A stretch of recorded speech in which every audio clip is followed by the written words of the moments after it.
It's homecoming in central Hendricks County, Danville in particular. It is a beautiful night for high school football throughout the state of Indiana. A big Sagamore Conference matchup between the Southmont Mounties and the Danville Warriors.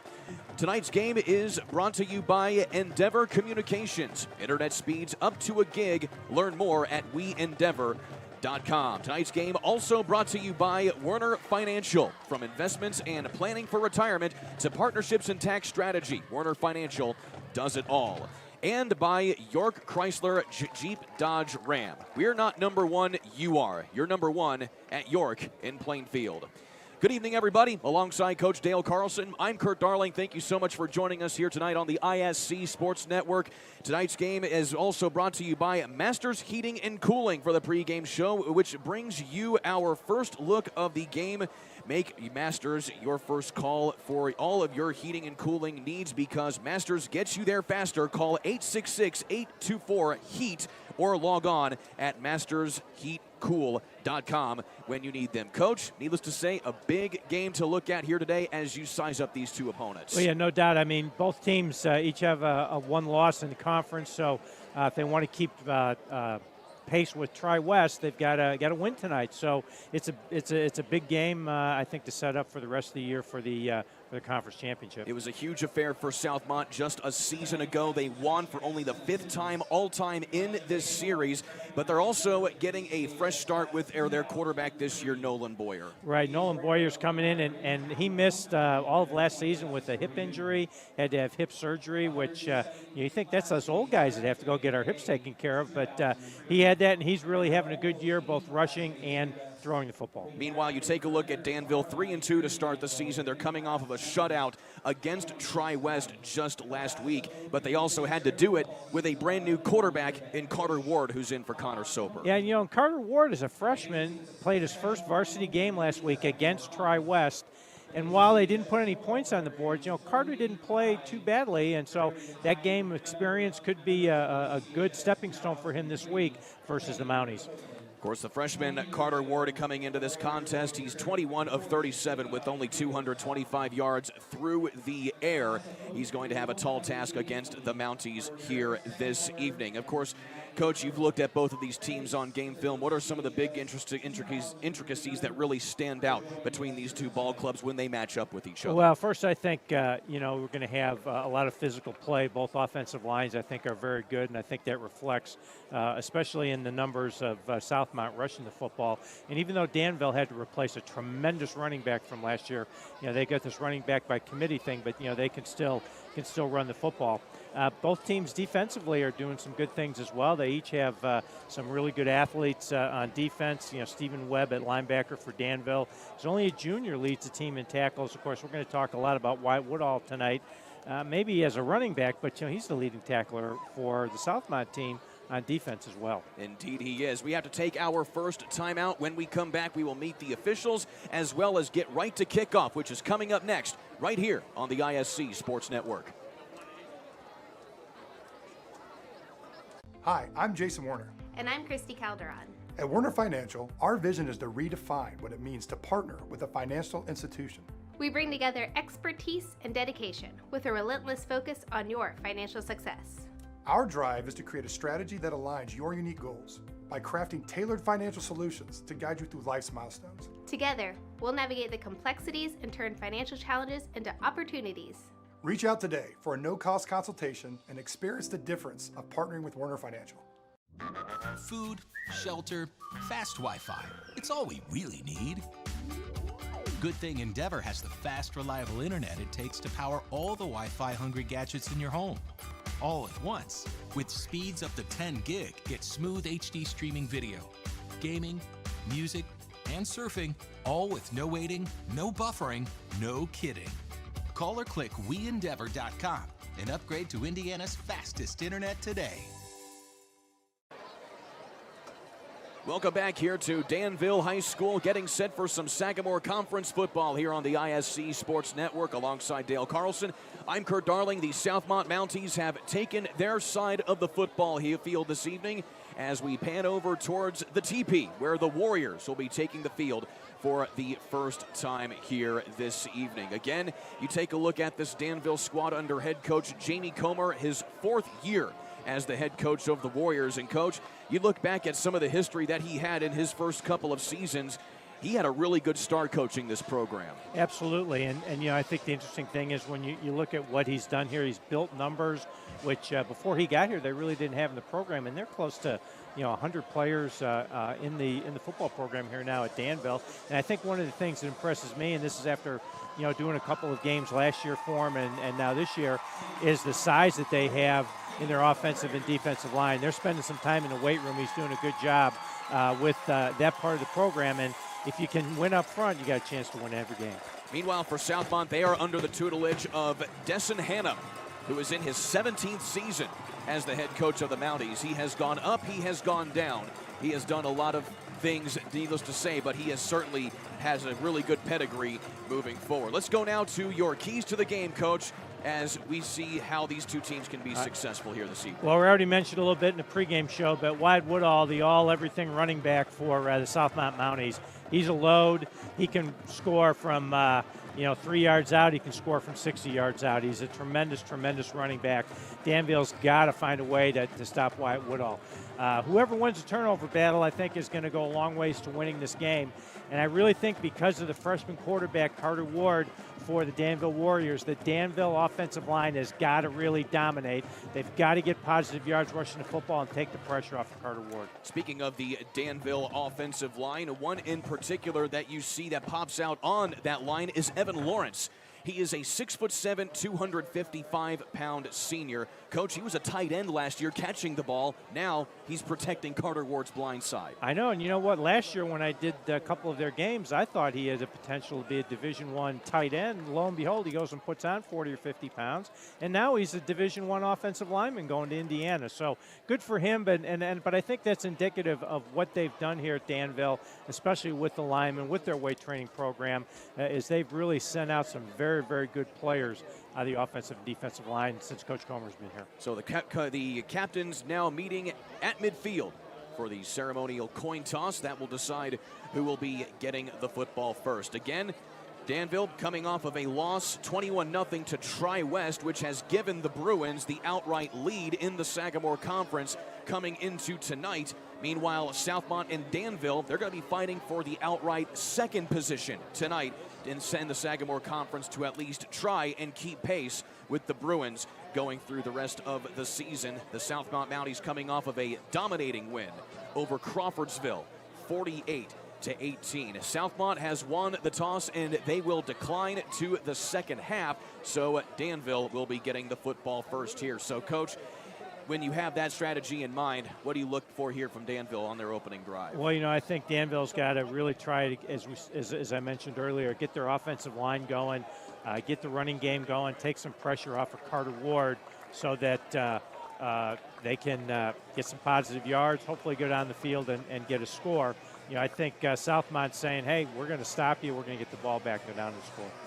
The officials for tonight's game are Eric Lowe as well as Mason Atha, Travis Horn, Rusty Lowe, and Paul Wren. Appreciative of them to be here tonight for this contest. Tonight's game is brought to you by Endeavor Communications, which is proud to be part of this local event and wish all the athletes good luck during this competition. Together with our members, Endeavor Communications is committed to helping our local community thrive. For more information about the communities we serve and offer services, visit us at weendeavor.com. It is a beautiful night here in Danville, to say the least. Temperatures comfortably in the upper 70s, no humidity. Coach, needless to say, it doesn't feel like the first day of fall. Absolutely, it does not. But you know what? This is great football weather, not only for the players, but for the fans to be out here in a nice 70-degree evening at the end of September, first day of fall. Sagamore Conference rivalry right here in Danville. Southmont won this matchup a season ago, 28-14. Danville looking to get them back. Southmont has never won this game in back-to-back seasons. We're underway here in Danville. A bobbled kickoff right there by Danville's returner as they get it down the sideline, and it is tackled out of bounds right there. A solid return right there for Danville. That is Teak Tanksley on the return, and decent field position to start things off here for the Warriors. Yeah, Derek Fulford from Southmont had a chance to make a play inside the 30-yard line, and talked about one of the best football names we've heard all year. Teak Tanksley has a nice return. He's one of the starters that you see there, along with Carter Ward, Colton Mosley as well, going to be getting the nod at running back here this evening. First down and 10 at the 40-yard line here for Danville. Again, Carter Ward, the freshman, getting another start here this evening. And a nice throw to his receiver, caught close to a first down. That's Jace Scrafton getting the first catch right there. Yeah, good little play call. They went to fake the bubble screen to the outside and then came with the slant route right behind the safety who came up to try and make the tackle on the bubble. Nice safe pass for Carter. Get him off easy with an easy throw, pitch and catch, and a nice game. They're your starters on defense, again anchored by Wyatt Woodall, who is a star for this Southmont team on both offense and defense. Second down and a very short one here for Danville, the first run of the ball game, and needless to say, that does not go the way that they want, as Sean Robinson is absolutely clobbered by Waylon Gomez, and that'll be a loss of a yard. There, Danville ran a little G scheme where you have the play side right guard pulling to try and kick out, and unfortunately they missed the down block on the interior lineman. Got some penetration and a TFL there for the Mounties. Big third down. Danville's got to maintain possession, I think, of the football here and get a first down. Fourth tackle for loss this season for Gomez. Third down and a long one. Pitch from Ward and a double reverse outside, fires downfield, wide open is Teak Tanksley, and he is gonna go all the way. Touchdown, Danville. What a play by the Warriors. Some trickeration leads to a score. Oh, a little flea flicker right there, Kurt. What a way with a freshman quarterback. Second start, a big game. And what do they do on third and short? They come out with a double reverse, toss the ball back, throw the flea flicker to Tank. Very well executed. Southmont had no idea where the football was. What a great throw. You know, a lot of times that quarterback might throw the ball short. He might throw the ball long with Tanksley being that wide open. Carter put it right on the money and an early lead for Danville. That's a heck of a way for Teak Tanksley to get his first touchdown catch of the season right there. That's amazing. As fast as he is, that was his first one. Danville now lining up for the two-point conversion here. And they're going to go with Mosley right up the gut, and he does not quite get to the end zone, but still a heck of a play to start things off here for Danville. So we'll keep it right here on the ISC Sports Network. Tonight's game is brought to you by Indy Thunder, which are Indiana's premier baseball organization, which gives blind and visually impaired athletes a chance to compete at the national and international level. The Thunder have 5-time World Series champs and are looking for sponsors, volunteers, and even players for 2024. Contact Darnell Booker at 317-370-7231, or you can watch the Thunder anytime by logging on to iscsportsnetwork.com. You know, Kurt, Bobby Bowden, the old Florida State coach, used to say, whenever we have those trick plays, the best thing to do is to run them before your opponent does. You don't necessarily think it's going to happen on the third play of the game, but what a call by the Danville coaching staff. And what does that do for the confidence of Carter Ward in particular? Again, a freshman getting thrown to the fire, he makes a huge play like that right out of the game. Well, you know, absolutely, and I think, you know, he had a nice, easy completion on the first play of the game, and then, of course, he hits the big play, the home run on play 3. He's got to be feeling good about himself, feeling good about what his offensive line is doing, and so that's a great start. You couldn't have scripted a better start for Carter Ward in this big game against Southmont. So now if you're Southmont, you have the tall task of answering some pizzazz to kick off homecoming night right here for Danville. And back to return here for Southmont is Kyler McCandless, and he doesn't get a whole lot of effort right there. In fact, gets tackled inside his own 20-yard line. A good special teams play there by Danville. And some tough field position to start things off here for Nolan Boyer and the Southmont Mounties as we take a look at the starting lineup. Yeah, Sean Robinson got down there, almost made the play, but he held up the returner long enough for his buddies to come in there. And so now they've got Southmont, you know, inside the 20-yard line. That's what you want to do on your kick coverage, is make them start inside the 20. Again, Nolan Boyer getting his essentially his first full year of play here for Southmont after he was supposed to be the starter a season ago, but he couldn't quite get going because of hip surgery. His hip looks good right here as he turns the corner on the keeper, and a nice gain for a first down out past the 40-yard line. Nice fake a little dive there to Woodall. You know, you've got the whole Danville defense keying on him, and then Boyer pulls it and picks up a nice big play. Great answer to the touchdown right there. 24 yards on that scamper right there for Boyer.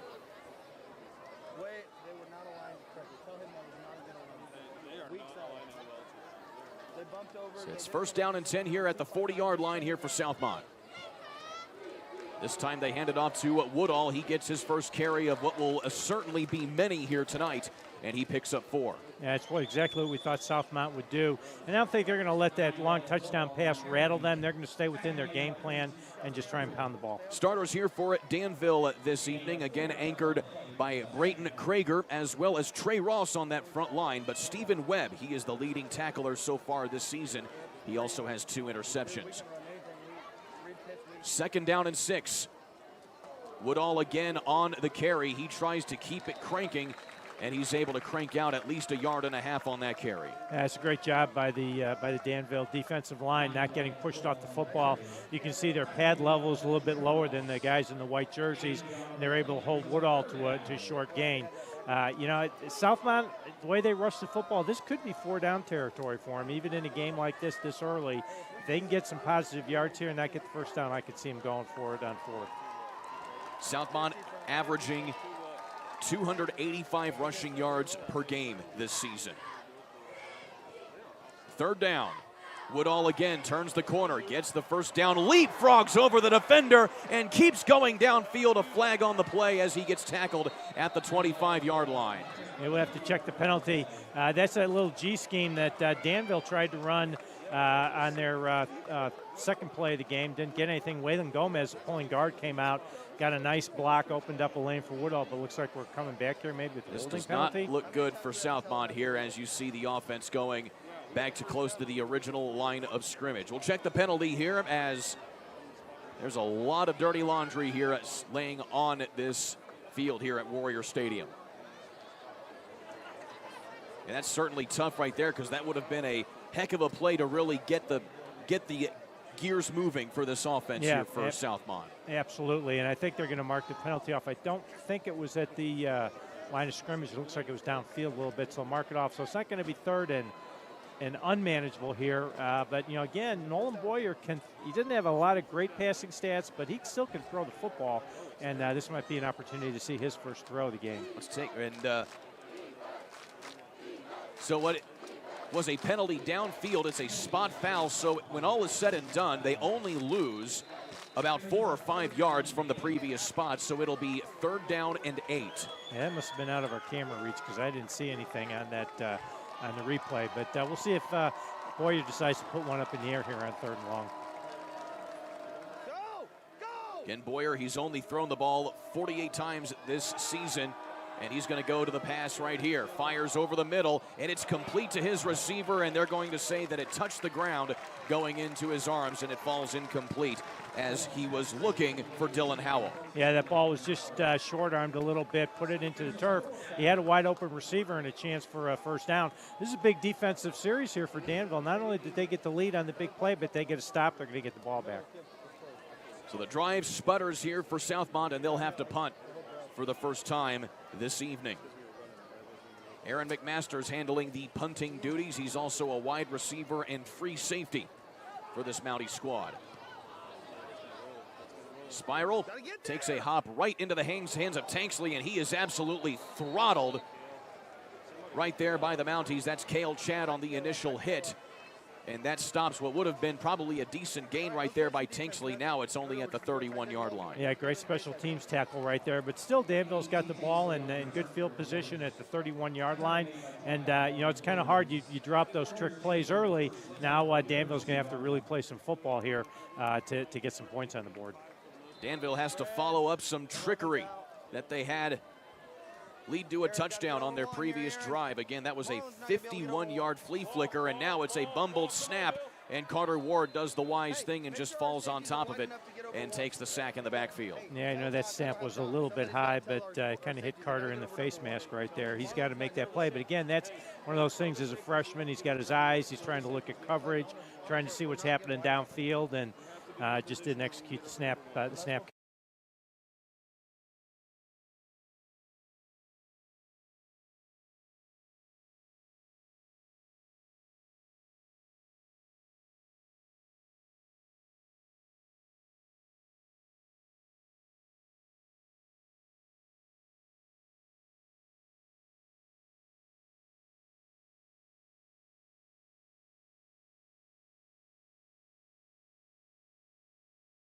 They're trying to get the offensive tackle out in front to get, as you see, shows pass. He's trying to go flat down the line of scrimmage.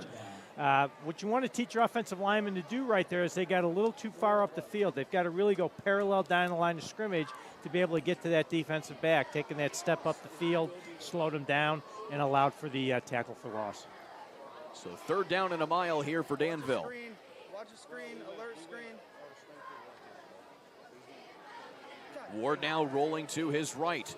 Has Scrafton along the sideline. He gets out to at least the original line of scrimmage, but he is still well short of a first down, and Danville will now have to punt for the first time tonight. Yeah, just nice safe play for Ward. Sprint him out to the outside. Good protection by the Danville offensive line, and take the easy play, pick up a few more yards. Hopefully with the punch you can flip the field a little bit. That actually was probably a pretty good play call when you're 3rd and a mile there. So out to punt here is Caden Collins, also a wide receiver. And he has a very decent punt. That'll be fielded here by Kyler McCandless. And he tries to shake off the initial tackle, but that was Robinson wrapping him up right at the 40-yard line. Yeah, Sean Robinson, that's he almost had a great special teams play earlier on the kick on the last punt, and did a nice job there making that tackle as well. Sometimes, Kurt, I think people say, well, it's why didn't they throw the ball down the field? Why did they make a bigger play on that? Well, when it's 3rd and a mile, you want to try and get, if you pick up 12, 15 yards, that's great. You punt the ball another 30, you've picked up 45 yards in field position, you haven't turned the ball over, and you give your defense a chance. So now Southmont going to try and get things moving here. Boyer again hands off to Woodall. He drops his shoulder, and it seems to me, Coach, that Woodall's bread and butter is certainly yards after contact. Yeah, absolutely. Aaron McMasters kind of came pretty free right there, but you watch McMasters right there. See how he doesn't bring his feet with, his one knee goes to the ground. He makes the tackle, but Woodall still picks up 4 yards, keeps the Mounties ahead of the sticks. So it's a gain of a very long 3 yards. Ball at the 43. Boyer again on the keeper this time, turns the corner, gets a first down, and is tackled just across the 45-yard line into plus territory. Again, when you have a triple option team like Southmont is, that's a difficult thing to prepare for. You've got to be very disciplined with your players up front. It looked like everybody attacked Woodall, which is want to let Woodall beat us, and then all of a sudden Boyer's around the corner, picks up a first down. 15 yards on that scamper, and another first down here for Southmont.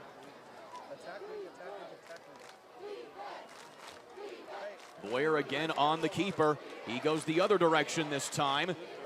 And look at him lowering his shoulder into the pads there of the defender, and he's close to a first down.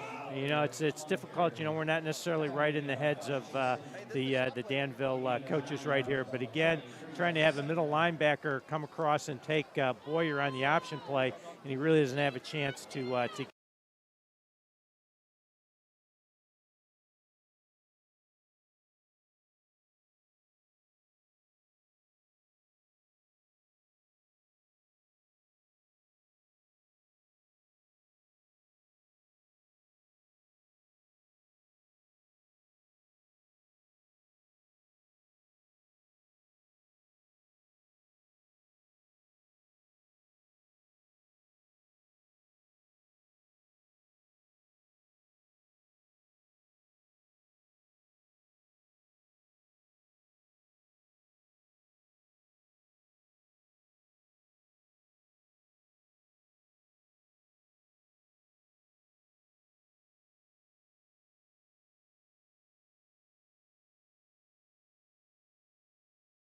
motion right here, and then came with a little reverse play back the other way to the left, and Aiden Dickerson did a great job getting penetration and getting that TFL.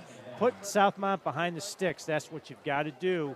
Danville's got to do in order to have an opportunity here tonight. The North Montgomery loss for Southmont was a 28-14 loss for them. Talking with Coach Hannum earlier this week, he said they really exposed a lot of their weak points that they've been able to try and correct going into the latter part of the season. Here's Boyer on the keeper again, gets back to the line of scrimmage, and he is upended right at the marker, maybe gaining a yard on the play. No, Southmont's having a lot of success getting the ball to the outside, and you can see they're just not getting the linebackers scraping up over the top. That time, Stephen Webb got caught up with the down block of the wing back and opened up a slot for Boyer. Now, again, that was only 5-6 yards, but it gives Southmont an opportunity here in 3rd and 8 with the way they rush the football. You know, they can run the ball 2 times and get a first down. 3rd down and a short 9 yards here for Southmont. Pitch this time goes out to Howell. He follows his blocker, turns the corner, gets across the marker, and that's good for a first down to the 15-yard line. Yeah, Southmont came out in a little I formation look, not something that they do a lot of, and they were able to get the toss sweep again. Danville's not setting the edge with their defensive front. Their linebackers a little slow, scraping over the top, and that allows a 12-yard pickup.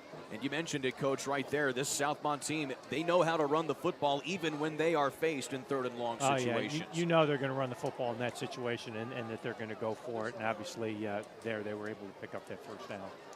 So the Mounties marching in the red zone.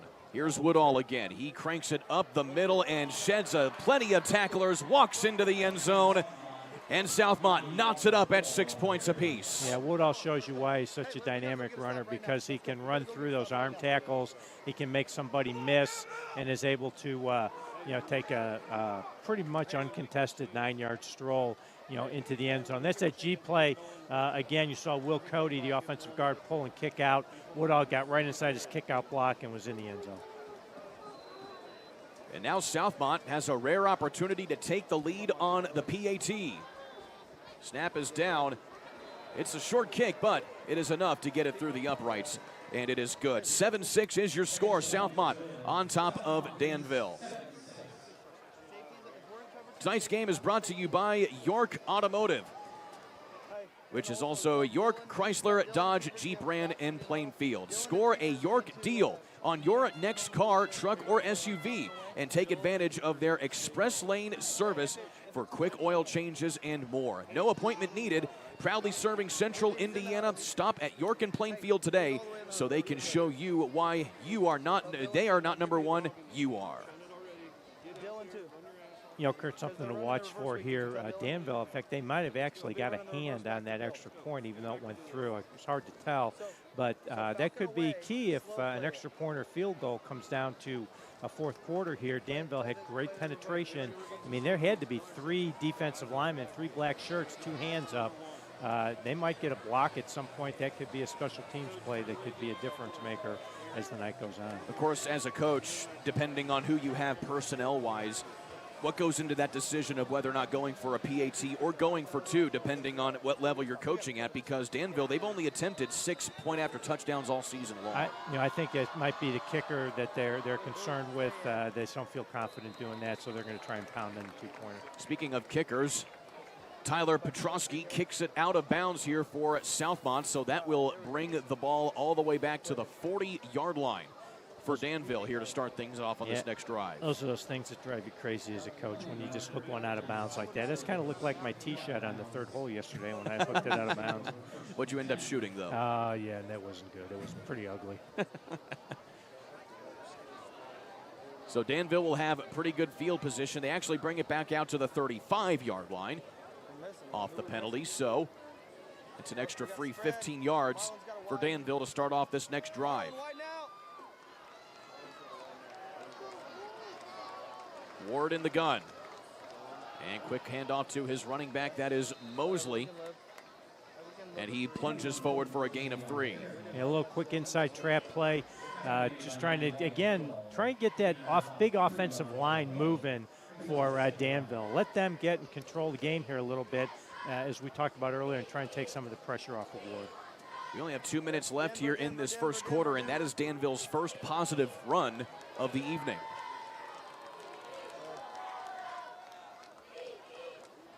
Ward gets it outside. Here's Tanksley, and he tries to turn it upfield, and he has enough for a first down, getting close to midfield. Yeah, I like to call that the stick concept, where you have just the inside receiver on a little hitch route.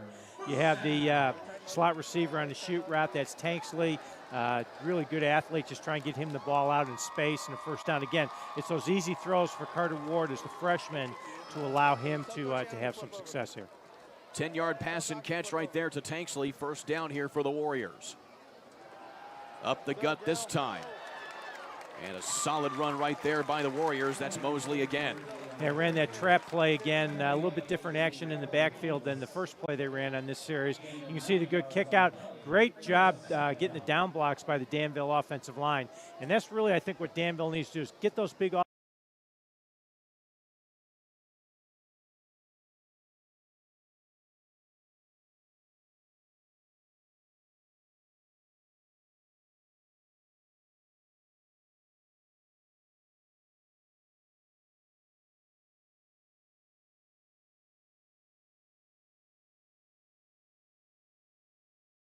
by Wooten. Again, we're catching a little bit. Dylan Howell had an opportunity, I think, to make a tackle for no gain. But again, he's not driving his feet. Got run over, and first down for Danville. So things went really well through the air here for Danville in the early going, now getting the ground game going. Yeah, and I think that's, they probably wanted to try that flea flicker early, try and take some pressure off of Carter. And now, with even though they're down by a point, get the outline going. Back to the pass here for Ward, and just behind Tanksley there as he was going on the post route inside, and it's incomplete. Yeah, I'm not so sure he didn't have one of the outside slants there for a completion, but I get it. Tanksley's one of their best skill guys. He's the fastest guy out there trying to get him the football, and sometimes that's just a mistake that a freshman quarterback can make. One positive note on that right there, Coach. That's his first incompletion of the game, coming in here late in the first quarter. Yeah, that's pretty good for a freshman Q. Ward back to the air again, gets it outside on the wheel route to Tanksley, and just a little bit out of his reach. So back-to-back incompletions right there for Ward will bring up third down. Yeah, just a little bubble screen, and you think that that's a really easy throw to make, but it's not, with the receiver kind of moving parallel away from you. That takes a lot of practice, and he's a freshman, so probably hasn't had a chance to make hundreds of those types of throws to Tanksley yet this year. Danville has to get to the 29-yard line to get the first down. Handoff this time to Wooten, and he's going to get that first down and actually stumbles himself, but still he gets enough to keep the drive alive, a gain of 19 yards. Yeah, Southmont kind of brought the house.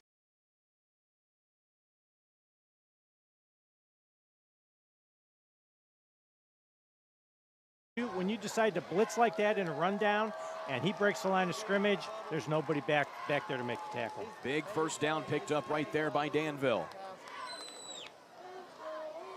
Ward goes to the outside behind Tanksley, a nifty catch there by the little guy, and he has it out to about the 15-yard line. What a catch right there by Tanksley. That's a great catch, because again, it was that little stick and shoot combination, and this time Ward threw it just a little bit behind him, but you can see Tanksley's athletic ability. Not only was he able to catch the ball, he was able to squirm forward, make somebody miss, and turn it into a really nice positive play, giving Danville second and about maybe a long 4. Coach Jamie Comer calling Comer small, only 5'7", but he is fast. He is a track sprinter in the spring for the Warriors. And Danville will be obliged to let the clock wind down to bring us to the end of quarter number 1. 7-6, Southmont on top of Danville by 1. Second quarter coming at you next, right here on the ISC Sports Network. Ball here. Harris scores. With 19 seconds. Fake players, big boy. I'm telling you right now, that's awesome. I love it. You get a layup, take it, and an and one.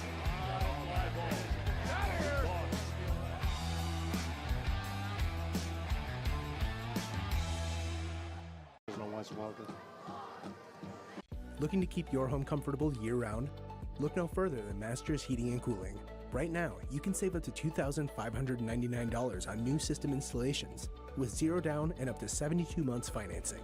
That's unbeatable value and unbeatable comfort. And if you're just looking to maintain your current home comfort system, we've got you covered with a $69 tune-up from Masters. Don't miss out. Both offers expire April 30th. Contact Masters Heating and Cooling today and experience the ultimate in home comfort.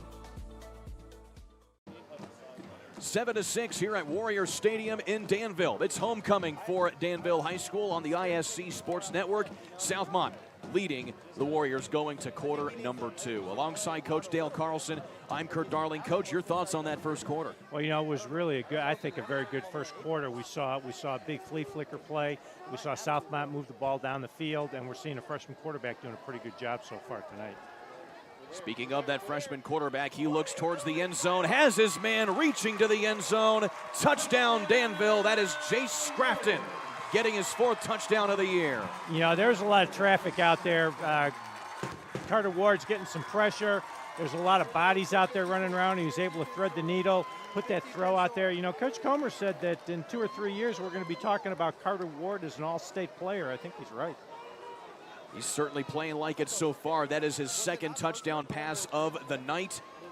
And that was good for about 16 yards to put Danville back up. And Danville's going to go for 2 here again, but just what a great play by Carter Ward. So Danville once again going for 2. They were unsuccessful the first time. And looking towards the end zone again through the air, trying to hit the tight end Trey Ross.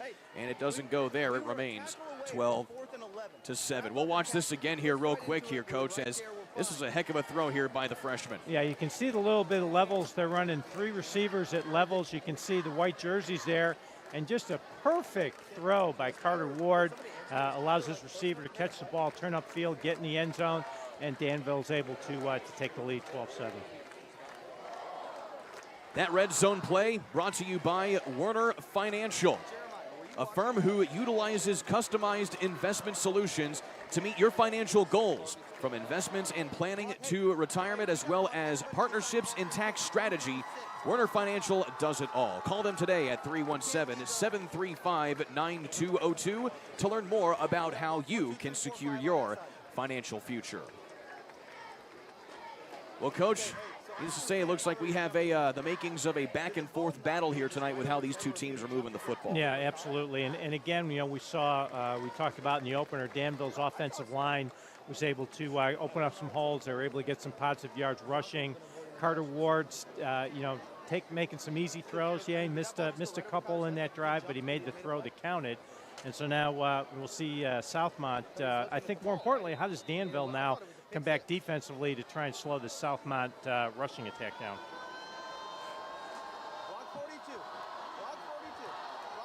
Line drive kick. And it stays just in bounds, much to the dismay there of the returning staff for Southmont, and they get it back to the 20-yard line. I'll tell you what, Sean Robinson is all over the field special teams-wise. He was down there again and got another piece of that tackle. And again, you've got Southmont put in tough field position.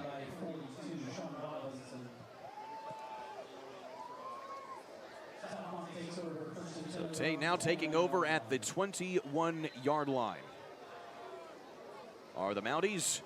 Again, Boyer doing an excellent job managing this offense here for Southmont so far.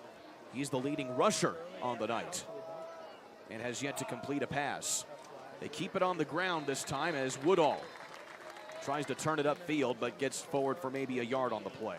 Yeah, great job. This time Danville was able to scrape up over the top and not give Woodall that running lane to get through there. They also set the edge a little bit better with their defensive end. Was able to force Woodall back inside, and actually it looks like it might have been either a no gain or a slight TFL. Is there anything as a slight TFL? I don't know. I think it's either one or the other, I would say. We have a flag on the play, though, and it's going to be an illegal shift before the snap. So that's going to be a 5-yard penalty, which negates whatever slight TFL would have been committed on that first play. And so now it'll be 1st and 15. Second penalty on the night here on Southmont.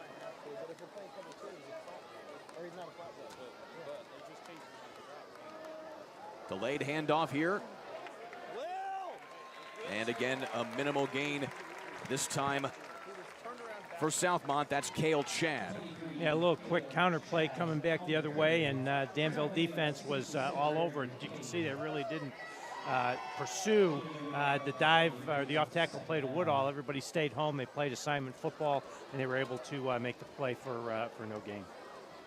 So still second down and long, but as you mentioned, Coach, this is still pretty manageable for them given how they run the football. They do, and you know, and again, is the Danville defensive line, defensive front, they've really got to step up and really be disciplined, keep their assignments, and make plays here. Boyer on the quick handoff to Woodall, and he's able to at least get back across the original line of scrimmage, and he's out to the 23-yard line. Yeah, and you know, now you're starting to see Danville not fall into their knees, not trying to grab.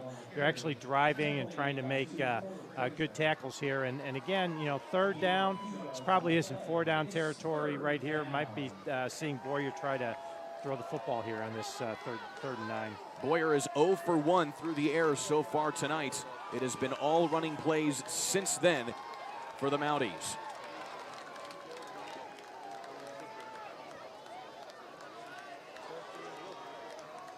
Third down and long here for Southmont. Back to the air, here goes Boyer. He has time, a dart over the middle, and what a catch right there by Dylan Howell for a big first down. The first completion of the night for the Mounties. Yeah, I call that a glance. That's a 5-step post route, and even though the throw was just a little bit off target, that's a great catch right there, and a big first down for the Mounties, especially after being in that first and about 15 situation they found themselves in. 18 yards through the air and a first down for Southmont after they were in a pretty precarious position to start off this drive. Man in motion, Woodall again, and he actually he faked out everybody right there. The pitch outside to Howell, and he still is only able to get about 3 yards. That fake fooled everybody there, Coach. Yeah, it did. Well, you know, they're a triple option team, so you're going to see that ball get pulled, and when that ball gets pitched, what has to happen is your safety's got to, we say that, run the lane, run the alley to make that play. And Chance Denton did a great job for Danville. He ran the lane and was able to make a tackle for only a 3-yard gain. Second down and 7 here for the Mounties.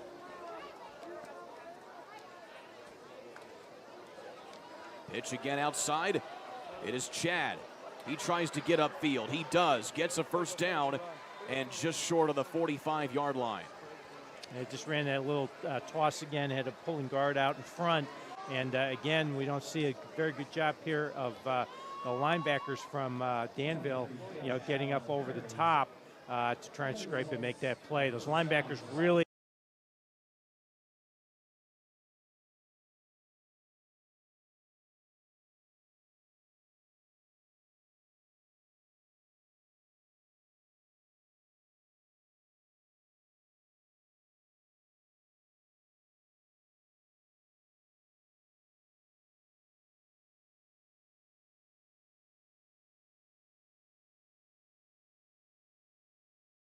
a good athlete out there.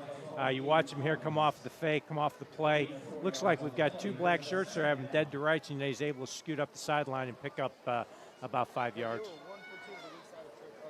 This is a Southmont team that first started playing football back in 1971. Believe it or not, Coach, they went 10-0 in their very first year. That's impressive. I mean, I started 2 college football programs, and we didn't go 10-0. 2 of them combined in the first year. On the pitch again, Howell, and he gets tackled in the backfield for a loss. Yeah, that time we had great penetration by Braden Hahn, from Danville. Was able to get upfield. He's right there. He's the first one on it, and then his buddies come in and clean it up. Again, you know, it's third down here. Southmont runs the football. That's the thing that makes them so hard to prepare for. They could throw it here, or they could run the ball and then try and run it again for first down on fourth down. So it's a definite challenge for the Danville defense. Braden Hahn with another tackle for loss, his 5th of the year. He leads the defensive front 4 for Danville in that regard. And now a quick change of the play here for Boyer as the play clock's going to wind down, and Southmont will have to call their first timeout of the ball game. Yeah, it looked like they were trying to do a little check with me, trying to see what Danville was going to line up in, but play clock started to run down, had to call timeout. So while we have a moment, Endeavor Communications is proud to be part of this local event and wish all the athletes good luck during this competition. Together with our members, Endeavor Communications is committed to helping our local community thrive. For more information about the communities we serve and services we offer, visit us at weendeavor.com. So if you're head coach Desson Hannum right now, what are you telling your team here in this huddle? Well, you know, I'm looking and I'm thinking, what have we done that really has gotten us to the point to be 4-1, and that's being able to run the football. You know, and I'm going to say to my guys, you know what, we are going to run the football here. If we don't get the first down, we're going to run it again, and we're going to get a first down. So I think it's kind of that old adage, you know, dance with who brung you, but we're going to still try and play physical football here against Danville. Fresh play clock here as Southmont faces another 3rd down and long. Boyer trips in the backfield. Looks like he had one of his O-linemen step on his foot as he was trying to make his cut. And Southmont goes backwards again, and it's 4th down. Yeah, trying to run a little, you see, you bring the wing back in motion, and then they fake to the left with it, and then Boyer's going to carry the football out. Again, a little bit of misdirection, even though you're running the option play, but Danville was all over it. It's a great defensive stop for Danville. Yeah, on that defensive stop for Danville, that's pretty imperative given how this game was kind of teetering back and forth in that first quarter. Yeah, absolutely. So McCandless is back to punt the ball away again for the Mounties. This time he has a much better punt. He gets that inside the 20. It's touched. That might be a live ball. It's picked up by Southmont, it appears. We'll wait for the call from the officials. It's a long, and it is recovered by Southmont. What a turn of events right there on special teams, as the Danville returner, Teak Tanksley, touches the ball, making it live, and Southmont is right there for the recovery. Yeah, Tanksley was just not a very smart play. When you see a punt returner having to run that far up to field a punt, those are those ones that you just kind of got to say, okay, let it bounce. If they pin us inside the 10-yard line, that's great. If it goes in the end zone, maybe we get a touchback. That, unfortunately, was a poor decision by Tank that now gives Southmont great field position. 1st down and goal here for Southmont. Handoff is to Woodall. He has been a little quiet here of late. That's his first carry of the 2nd quarter, believe it or not. And that goes for a minimal gain. Yeah, I think, you know, we've got the Danville defense starting to step up. Of course, they're keying, on Woodall. That was a very, very nice play by Danville right there to hold them to a little gain. That was a very pivotal play for Southmont after coming up short to get that first down. Woodall again goes to the right side, and he lumbers his way inside the 5-yard line before he's tackled close to the goal line. Yeah, I mean, we're down inside the 10-yard line. I think the game plan is to give the ball to Woodall. You can see that G scheme right there. Nice kick-out block by Will Cody, the offensive guard. You know, puts Southmont on about the 2-yard line. So Southmont threatening once again in the red zone.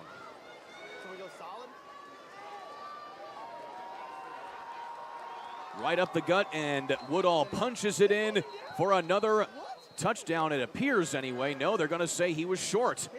It certainly looked like with how much momentum he had there, Coach, he was going to punch it through. Yeah, it sure did, and when he got up, he was laying over the white line with the ball over it. I guess they're saying his knee was down before the ball got over. It's hard to see where the ball is right there, but the official's right on it, and you could see his knee was definitely down. So we'll say that was a good call there by the far side official. Great camera work there by John Chapman on the camera tonight, as well as Greg Mash, our producer, doing an excellent job bringing us this ball game here this evening. Here is Woodall, and they get a timeout called before the snap by Danville. So that will be their first timeout of the evening. Yeah, when you could see Southmont came really quick out of the huddle right there. They're going to try and quick snap it before Danville's lineman could get set up, and pretty much they did, but Danville was likely to get the timeout called in there and at least get a chance to regroup right here and maybe get a stop here in fourth down. There you see Jamie Comer standing on the left side of the huddle right there for Danville, again in his 4th season as the head coach of Danville. He was an assistant at Western Boone before coming to Danville. He was also a standout linebacker at Brownsburg High School back in the day before going on to be a solid player at the University of Indianapolis. Well, again, if I'm Danville, of course, I'm looking for Woodall to get the football. But if I'm Southmont, he's our guy.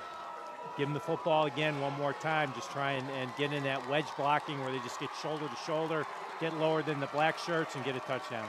4th down and goal. Woodall lowers his head. He's in this time. Touchdown, Southmont. Again, just that little wedge blocking play. Just try and get everybody shoulder to shoulder, get lower than the defense, and get Woodall in the end zone for a touchdown. So now Southmont again can keep the lead here for the time being as they're up 13-12 now. PAT pending. Danville actually got a pretty good push there. It's just that Woodall was able to find that little opening to get himself into the end zone. That really wasn't a bad push by the Danville defensive line. Woodall with his 15th touchdown of the season. Snap is down, and the PAT is low, but through the uprights and good. We'll take a timeout. Back in a moment here on the ISC Sports Network. Irritated by your internet provider? Have no fear. Endeavor is here with eForce high-speed internet. Download speed? No problem. Download an HD movie in seconds with our remarkable gigabit speed. Endeavor not only provides the latest fiber optic technology, we're also here to help you use it. We also provide television, wireless, security, and telephone services with outstanding local support. Give us a call or visit weendeavor.com to see if you're in our service area. Endeavor Communications. Technology for real people. Still on his feet. Stevens lunges. Are you kidding me? Champions of Marion County. Unbelievable. Touchdown. Living up to that last name. Wabash has the lead for the first time today. Said that was going to be a highlight reel. Oh, baby. Yeah, you can celebrate after that. We are teeter-tottering here at midfield here on the ISC Sports Network as Southmont has the lead back up on Danville in this Sagamore Conference matchup. Alongside Dale Carlson, I'm Kurt Darling. Here's the return for Danville, this time by Chance Denton, and he's able to get it back to across the 30-yard line. Yeah, that was a really nice play by Tylen Dynas coming down on special teams, fought off a block and was able to make a tackle. If he doesn't make that play, Danville's up the sideline with a big return. So now Danville again having to play from behind.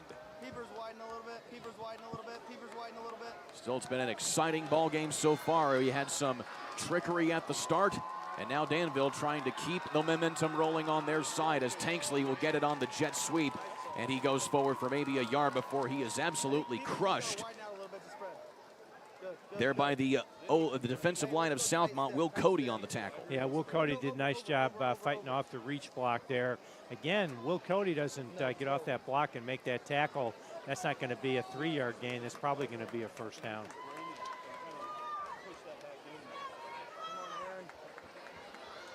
Second down and 7 yards here for Danville. Ward hesitates, goes to the outside, and a broken play ends up as a first down. Way to think on your feet right there for the freshman. Yeah, really nice job. And Ward, they're trying to throw again a little slant shoot route to the field that they've had success on, and it wasn't there. It was covered, and Ward pulled it down, and nobody was home containing the quarterback on the backside by Southmont. He was able to get a first down. 10-yard pickup right there by Ward gives Danville 46 yards on the ground so far tonight. They have 106 through the air. Here is Wooten right up the gut And a solid gain of about 6 yards. Yeah, Danville has run this trap play now a few times tonight, and they were able to get a good kick-out block there. Wooten does a nice job allowing that trap block to get the kick out. He gets in right behind it and is able to pick up 6 yards. And again, with the freshman quarterback, you like to be in 2nd and 4. You like these situations with Ward in there as your QB. Inside of 3.5 to go in the first half. Fumbled snap again. That's the second one tonight. And that'll be a loss of 4. Yeah, that one was a little low and outside, though, unfortunately. And I think there's a good job by Ward to just get down and get that football. Unfortunately, it puts him behind now in 3rd and 9.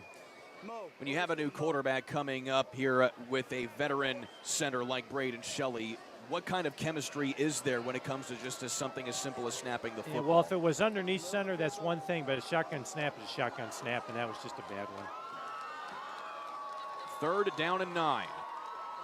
Ward has scrapped it. He's been busy tonight, and he lunges forward to get the first down. That was a great throw by Carter Ward. He threw the ball to the outside number to the sideline, and that allowed the Danville receiver to catch that football. You can see the ball's to the outside. Now he can turn and run through that arm tackle by the defender.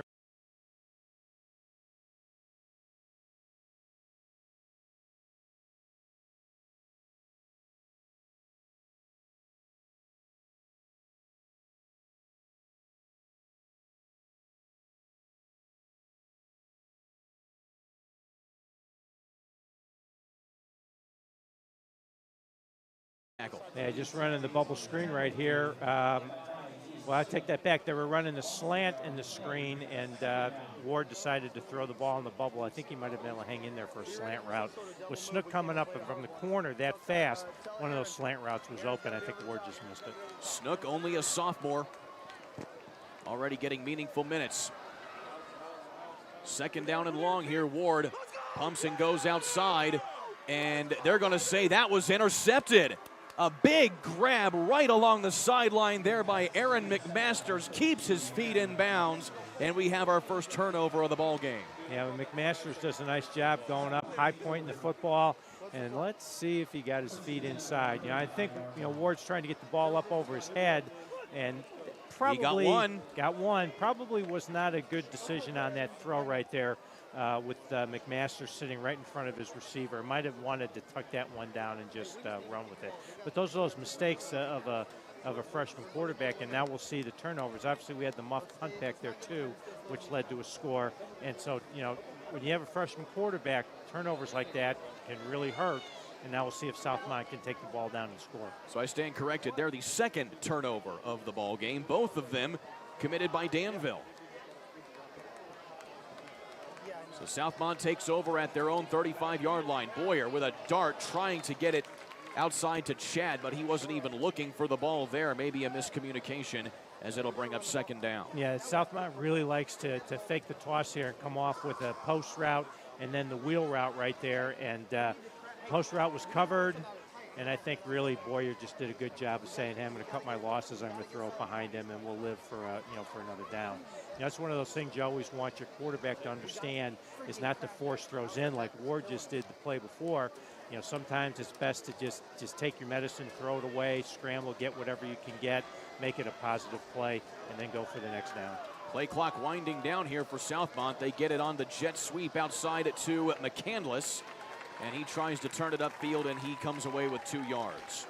Yeah, good job again by the Danville defense trying to set the edge. There was a little penetration right off the outside, which forced the jet sweep to go a little bit wide, and then that allowed Stephen Webb to come in and make the play, and now we got 3rd and long for Southmont. Again, this is a team that averages 8.5 yards per carry, Coach. Their last 6 carries on the ground have gone for 5 yards or less. Yeah, Danville's defense has really made some nice adjustments since that first drive. Here's Boyer, goes to the outside. He's going to tuck it and run. He gets a lot more than 5 yards that time, and he gets forward for the first down. Yeah, again, that's what, again, you don't want to kind of beat a dead horse here on Ward.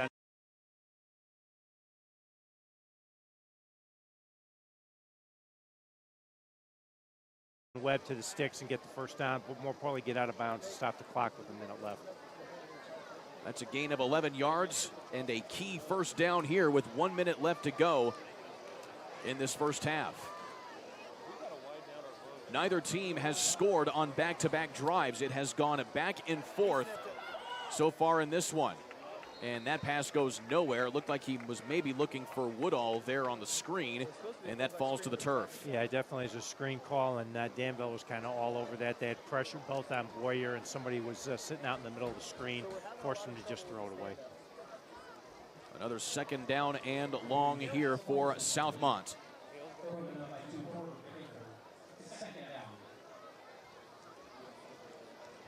.57 seconds left to go here in the second quarter.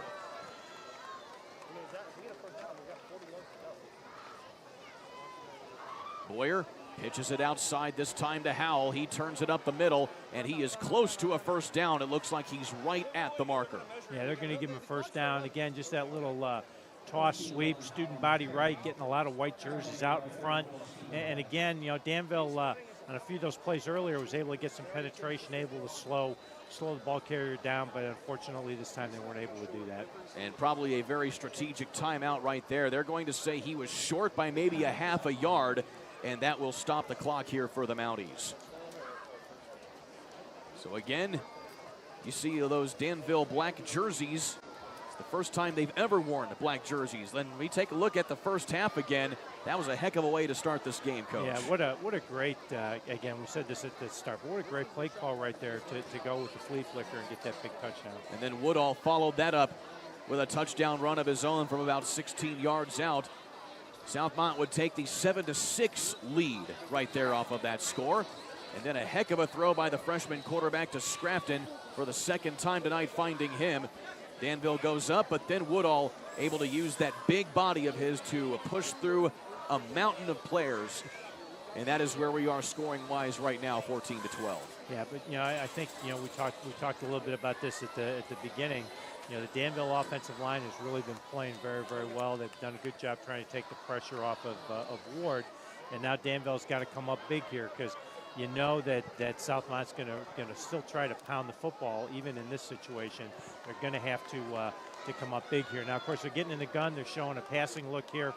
So let's see what they dial up here on this third and short. This is a big third and short play here for both squads. Here's Boyer, pump fakes, and now we have a flag, but they blow the play dead. And we'll see what the call is here. It looks like it's going to be a false start against Southmont. Now, you know when Southmont comes out in the shotgun, they're probably going to throw the football. They put the formation into the boundary, tried to get the one-on-one to the field. They went with the double move with the hitch and go out there to the left, and unfortunately they got caught with the illegal procedure here. This is going to be an interesting call here if you're Southmont. You know, am I going to throw the football here? I've only got 49.2 left. You know, probably need to try and get our passing game rolling here a little bit. And again, they're in the gun, so I'd assume they're going to pass. Ball just this side of midfield. 3rd down and 6. Again, another pump fake. Now firing over the left side, and that is way out of reach there by Kyler McCandless. Looks like the throw was going one way and McCandless was going another. Yeah, I'm really kind of surprised they tried to go back to the double move. They gave him a little bit different formation. They faked the bubble screen out to the outside, but you could see Danville was not going to allow them to throw the ball deep. They were going to give them the little short throw, and if they got the first down, they weren't going to allow that double move down the field. But now here's where you see where the penalty really comes into play, Coach. Instead of what would have been a 4th down and 1 if that pass was incomplete, it's now 4th down and 6, and you likely have to punt. Yeah, absolutely. Illegal procedures, those dumb penalties you just hate to have. And McMasters just barely gets that punt off. Tanksley fumbles it again, and we'll see who comes up with it. Another muffed punt, and who came away with it? It is Southmont, the second recovered fumbled punt of the night goes in favor of the Mounties. Yeah. What a play. That's tough. You know, Danville went after a punt block here. They had everybody coming, and that's where you really want your punt returner to make a play. Unfortunately, as you look like it, Tanksley had what you coach a punt returner to do, get your hands together, catch the ball in your hands. His hands were apart. As he ran up, the ball hit his chest and then came out. Elbows, hands together, catch the punt. Didn't do it. Turnover again. That is now 3 turnovers lost here by Danville. Here's Boyer. He rolls to the outside, flag on the play, and he gets rid of it, and it goes out of play, and we will check the penalty here. It will appear, Coach, that this might be a holding call here on Southmont. Yeah, where the flag is, you would think it's a holding call. They went that fake toss and tried to run that post wheel combination to the left side this time. And Danville's doing a really good job covering that post wheel combination. They know that's their favorite combination, and so far they haven't let Southmont and let Boyer have an opportunity to find an open receiver. Talking about the turnovers here, Coach, as the hold is confirmed right there by the officiating crew. I remember talking with Coach Comer last year before they took on Monrovia in what would eventually be the end of their season in the sectional championship. One thing that really they struggled with through the latter half of the season was turning the ball over. It seems that might still be a little bit of the case here this season. Well, it sure is tonight right now. And, your freshman quarterback might make some mistakes, try to force a throw in there, which he did, but catching punts, you've got your guy back there, your top receiver. He's got to be able to make those plays. Southmont has just this side of 30 seconds to work with here as Boyer goes right up the middle, gets free to the outside, and he'll run out of bounds to stop the clock.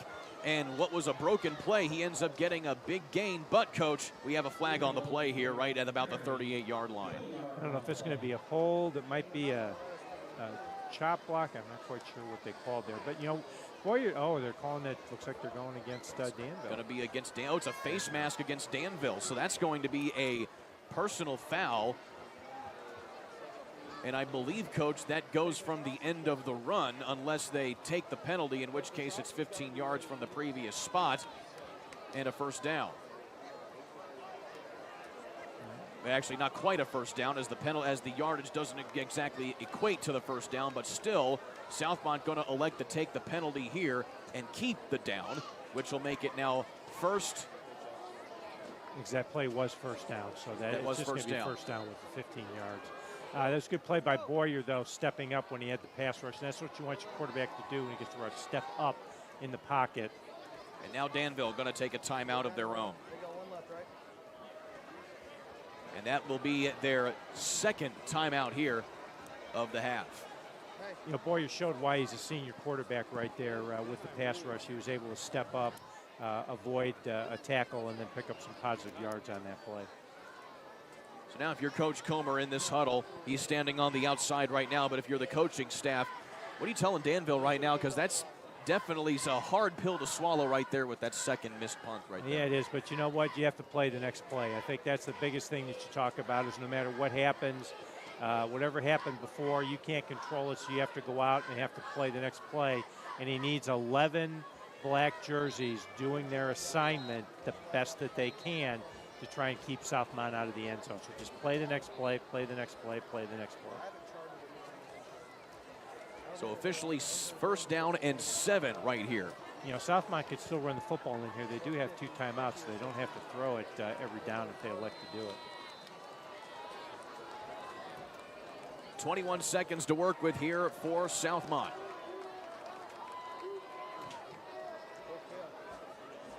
Boyer losing time, fires, and nobody home as he was trying to get it over the middle to Chad right towards the post. Yeah, Southmont's having a hard time on the drop back pass protection here right now. You can see, right there from Trey Ross does a great job defeating this block, puts pressure and forces an errant throw on the post route. And again, I'm going to go back to it. They've got 2 timeouts. They've got a great running back, a great running quarterback. We might see them try to run the football in here and then just call a quick timeout. Southmont is 4 of 5 through the air tonight for just 18 yards. They've done the bulk of their offense on the ground, as you might expect. And now we have a flag in the defensive backfield. Time ran out. And time ran out. So that is going to be a delay of game, which will back them up 5 yards to make it second down and 12. And you just got to wonder if there's a little discussion over there and what kind of play, what are we going to do? And obviously we're going to get a timeout here, I think, from Southmont, trying to settle themselves down here and try and figure out that plan here for the next 17 seconds. So Southmont now will call their second timeout here of this first half. Again, Danville, they are certainly a historic program to say the least. They began playing organized football back in 1941. They joined the Sagamore Conference in 1999. They have an overall program record of 511 wins. Their winningest coach in history, Bob Copeland, who was 153-44 in his time here at Danville. They had 15 winning seasons between 1989 and 2005. Yeah, Coach Copeland was an outstanding high school football coach. Tried to recruit his players many times in my stops, through Indiana, at that time frame. And interesting thing is, Sagamore Conference is going to break up after this season, which is kind of sad because I think there's some very, very good football teams in this league, and it's always been very competitive. Of course, it'll be soon. The bulk of the conference is not expected to leave until at least 2025, so we're expected to have at least one more full Sagamore Conference season before things change up here on the west side of Indianapolis. Here's Boyer out of the timeout, looking towards the end zone in traffic, and just out of the reach of Kyler McCandless. Yeah, it's very good coverage right there on the skinny post route, and Boyer had no choice but just to throw that one out of bounds. So that's another incomplete pass. 5 of 6 now passing tonight is Southmont. I'm going to go back to it again.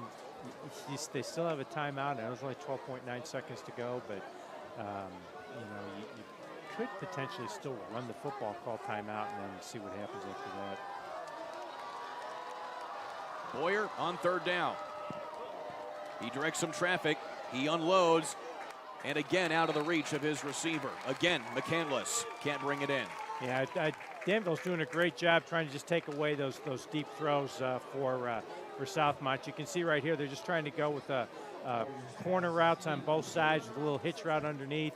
And of course they scramble, and I just don't think Boyer saw to the backside that he had his outside receiver coming back across the field. And when we taught the scramble drill, we would always teach those backside receivers to try and run into the quarterback's vision. And I think part of that issue right there was that receiver was going deep to the end zone, not trying to get across the field. That was McMasters who was open on the other side of the field. 4th down and 7. And now a whistle, and the final timeout going to be taken here by Danville. Yeah, I think trying to play a little cat and mouse here, look at the formation, try and see what Southmont is going to do from a formation standpoint. My guess is Danville's pretty got their tendencies formationally down, and so trying to see what they lined up in there to try and get into the right defensive call. They spent that last time out. Again, just looking at this series between these two squads, Southmont has only beaten Danville 5 times ever. Danville has beaten Southmont 22 times over the last 35 years. But last season, Southmont was able to get one up on Danville 28-14. But the interesting thing about that, Coach, is that Southmont has never been able to win back-to-back seasons against Danville. Yeah, that's interesting. And obviously they have the lead here right now by a couple of points, and we'll have to see what happens here at the end of the half. But Danville is certainly hanging in there tough, even though they've got a freshman quarterback running their offense. So it's taken us about 6 or 7 minutes to get this one play off here between penalties and timeouts. We'll finally get it here. 4th down and 7. Boyer with some time has a man. That's McMasters, and he gets absolutely pelted as he can't quite get control. It falls incomplete, and it's a turnover on downs. Yeah, so Southmont loves that post wheel combination. This time they ran a curl with it. Danville was deep, trying to play the deep post, and McMasters was open, but a very nice hit, and saved the touchdown.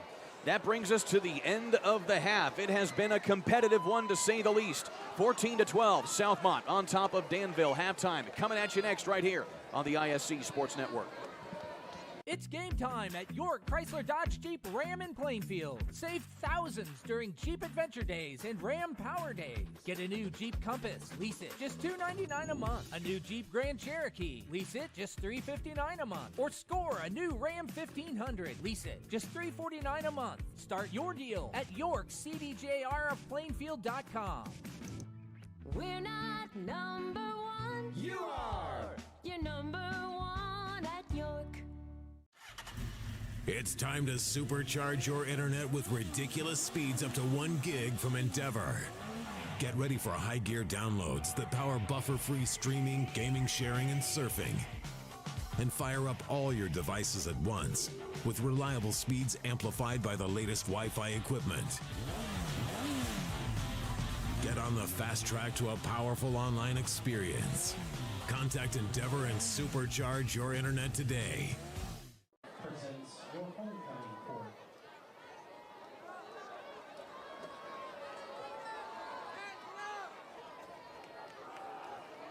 Welcome everyone to Homecoming 2023. First, we would like to give a special thank you to Diana Marshall for serving tonight as our parade grand marshal. Also, thank you to all the participants, coaches, drivers, and student council members for helping to make this another great parade. And next, please welcome the 2023 Homecoming Court. Representing the freshman class are, and please step forward when I say your name, Haywood Florence, Porter Breaker, Logan Thompson, and Carter Ward. Wesley Dorsey, Eva Florence, Carly McGrath, and Maya Wynn. Representing the sophomore class are Drew Bowman, Drake Sharp, Min Boo, and Malachi Lane. Riley Baumgartner, Sylvie French, Corey Hacker, and Ava Walls. Representing the junior class are Briggs Prager, Sutton Fullwider, Zach Holmes, Hayden Ryan, Hallie Keller, Naomi Rogers, Josie Shutt, and Sophia Windmiller. Representing the senior class are Hayden Collins, Isaac Cook, Evan Lawrence, Zach Waits, Micah Baxter, Maya French, Sydney Ward, and Lily Warner. The freshman class prince is Carter Ward.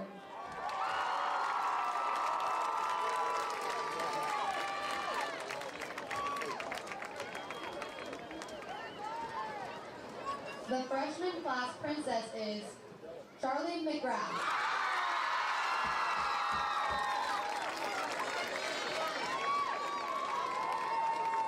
The sophomore class prince is Drew Bowman.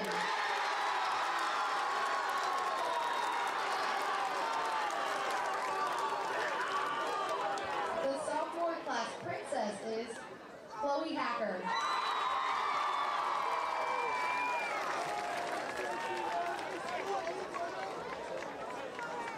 The junior class prince is Briggs Prager.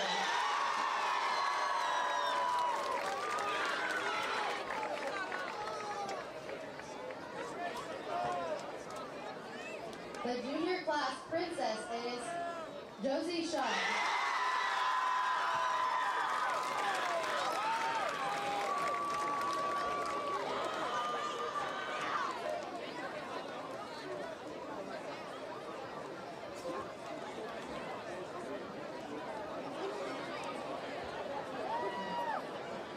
And now, your 2023 homecoming king is Hayden Collins.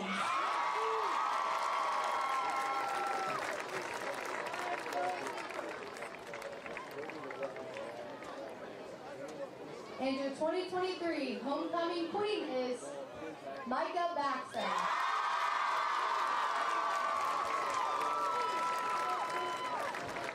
Let's hear it for our 2023 court.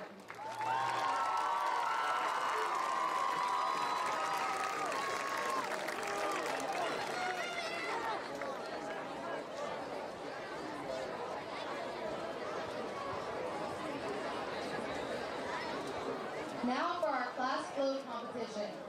Fourth place goes to the freshmen. Third place goes to the seniors.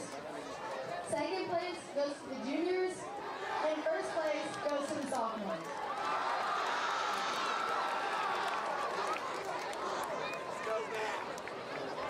Thank you to everyone on behalf of the student council for a great homecoming. Thank you, Emma.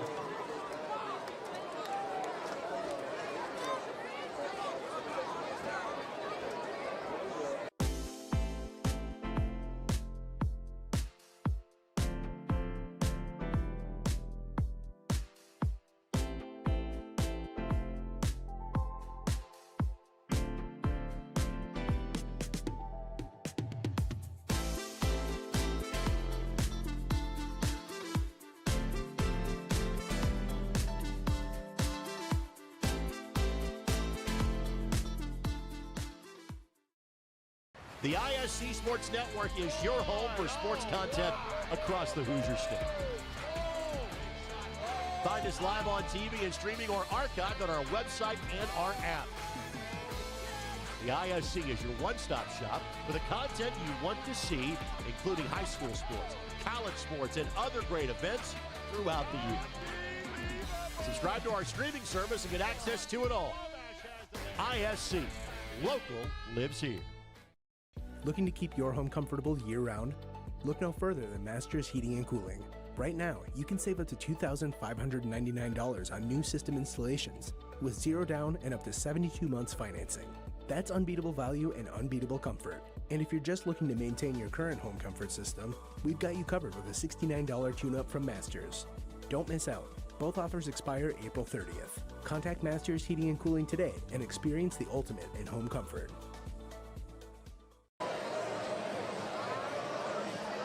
High school on homecoming night on the ISC Sports Network. Today's halftime show is brought to you by Ertl & Company. Benefit Solutions, log on to ertlandcompany.com to find out more. And by Masters Heating and Cooling. Masters gets there faster. 866-824-HEAT for more information. Alongside Coach Dale Carlson, I'm Kurt Darling. Coach, that was a competitive first half, to say the least, with a lot of breaks falling into the laps on both sides of the ball. Yeah, absolutely. We had a great start to the ball game with the flea flicker, and then you saw really what I think both teams want to try and do is establish the run, and then obviously Danville's going to throw the ball a little bit more, and Carter Ward had a couple of miscues in there, but also made some very nice plays, and we've got ourselves a tight 2-point ball game. Of course, one of the big things that stands out on my stat sheet, Coach, 3 turnovers by Danville, 2 of them those muff punts. Yeah, and we talked about that at the top of the game, or the top in terms of keys to the game was turnovers. And I think anytime you get teams that are evenly matched, and especially with Danville having a freshman quarterback, the last thing they want to do is turn the ball over, and they've turned it over 3 times. So, they've gotten a couple of stops on defense, held Southmont, but they're going to have to obviously clean up their act, protect the football, and then I think we'll try to force some turnovers on Southmont. And in talking about Southmont going into the latter part of that second quarter, it was pretty baffling, Coach, that Wyatt Woodall, by my unofficial count, only touched the ball 4 or 5 times. They went to the air a lot on that final drive. Yeah, they did, and again, it's easy to second guess when we're sitting up here with headsets on and watching, but with the timeouts that they had and the way that they're able, I mean, they're averaging 8 yards a carry, something like that.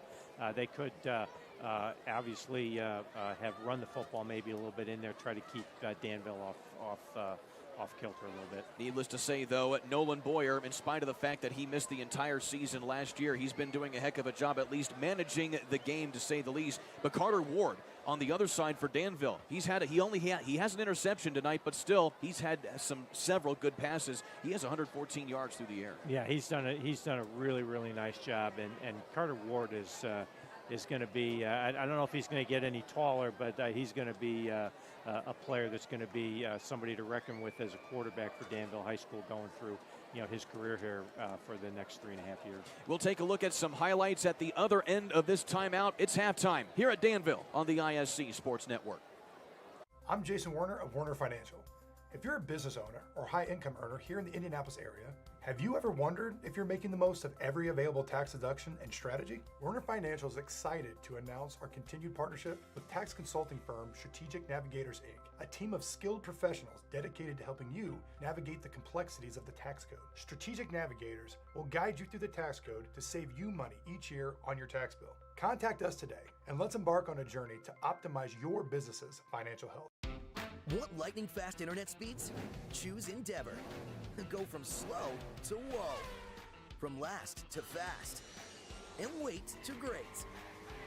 Endeavor Communications is bringing the fastest internet speed in Indiana to your town. So you can download huge files in a flash. Stream videos at blazing speeds. And game online faster than you thought possible. Think fast. And contact Endeavor Communications today at join.weendeavor.com. It's game time at York Chrysler Dodge Jeep Ram in Plainfield. Save thousands during Jeep Adventure Days and Ram Power Days. Get a new Jeep Compass, lease it, just $299 a month. A new Jeep Grand Cherokee, lease it, just $359 a month. Or score a new Ram 1500, lease it, just $349 a month. Start your deal at YorkCDJRofPlainfield.com. We're not number one. You are. You're number one at York.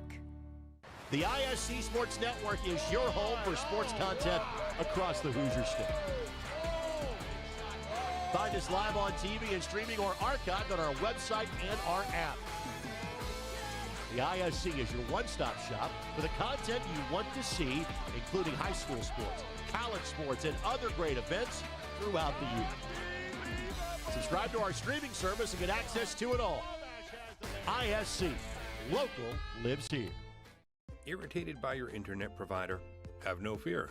Endeavor is here with eForce high-speed internet. Download speed? No problem. Download an HD movie in seconds with our remarkable gigabit speed. Endeavor not only provides the latest fiber optic technology, we're also here to help you use it. We also provide television, wireless, security, and telephone services with outstanding local support. Give us a call or visit weendeavor.com to see if you're in our service area.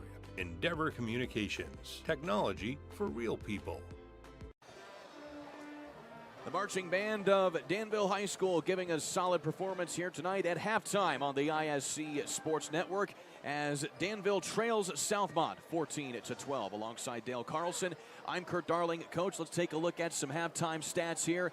And we already kind of riffed on a little bit of these in the first half, but we get a little bit more in depth right here, Coach. Again, solid night rushing the ball, to say the least, as expected for Southmont. Yeah, I mean, Southmont wants to run the football, and they've already done a nice job, 169 yards rushing. You know, I think the thing that stands out is the pass yards. While they're not a passing team, we know Boyer can throw the football a little bit, but Danville's done a nice job taking away those deep threats, those big plays, and I think that's kind of stifled the Mounties offense here a little bit in the first half. And even though Southmont doesn't have any sacks to speak of so far here this evening, they have gotten into the backfield. They have several tackles for loss as well. Yeah, absolutely, and they're doing a very nice job, a very nice job of that. I think if I'm Southmont, again, we want to dance with who brung you. We've got that old coaching cliche out there, but it's Woodall, it's Boyer running the football. I would expect to see that in the second half. So now, obviously, you see that from the second half, but as far as Danville is concerned, and if you're head coach Jamie Comer, what do you tell your team to just kind of shore up on those turnovers? Because, again, we talked about that at the end of the half, is the fact that was kind of a problem with their team last year, and they seem to be still dealing with that a little bit here this year. Yeah, absolutely, and again, it's a decision thing, it's a technique thing. Unfortunately, the two muffed punt returns, which were probably the two most egregious of the two turnovers, could have been prevented. It's just a better decision making, and again, as I said when it happened, just a little bit better technique in terms of catching a punt. So if I'm in there, I'm reminding Tank when I'm catching a punt, if I don't think I can get it, let it go, and when I do come up and get it, get my elbows and my hands together so the ball doesn't hit my chest, it hits my arms. One thing I want to talk about here before we get to our final timeout of the half is the fact that we mentioned this a little bit here, Coach. Conference realignment coming up here in a couple years for the Sagamore Conference to get people a little bit more familiar with what the situation is. Tri-West, Danville, and Lebanon are likely to stay in what is the Sagamore Conference. Then you have Southmont, North Montgomery, Western Boone, Frankfort, and Crawfordsville all wanting to go a separate direction as far as a conference is concerned. I talked with both coaches about this week, and basically the nutshell of it is Danville, Tri-West, and Lebanon are growing to the point where they are becoming top perennial powers in 4A. Meanwhile, Southmont, Frankfort, and the other teams, they aren't exactly able to get that kind of growth to keep pace. So there's starting to become a little bit of a disparity there, which is why they're basically said, and the coach Hannum put it this way, it was inevitable that this conference would, as we know it, would be breaking up. Sure, and you just have to look geographically. You know, Liston and Danville and Lebanon, just, you know, Lebanon, where they're in Boone County, close to Carmel, close to Whitestown, close to Zionsville. There's just a lot of growth going out that way. So naturally, the Lebanon is going to grow. And the same thing coming out here west from Indianapolis. Liston, which, you know, and Danville, which were kind of small little sleepy towns, are starting to grow up. And so the schools are getting bigger. And so, you know, their opportunity to step up to 4A and play at a little bit higher level. It'll be interesting to see how that plays out. We'll take one more timeout. When we come back, we'll take a look at highlights of that first half and get right into the second half. Stick with us right here on the ISC Sports Network. Fall means football, and on the ISC, we've got you covered all season long. Catch our broadcast live on television on MyNDTV 23 and Comcast 81, as well as streaming on ISCSportsNetwork.com. With a subscription to ISC for only $4.99 a month, you get access to our entire library, viewable anytime, anywhere, on our website or on the ISC app. Don't miss a single broadcast. ISC Sports Network. Football lives here.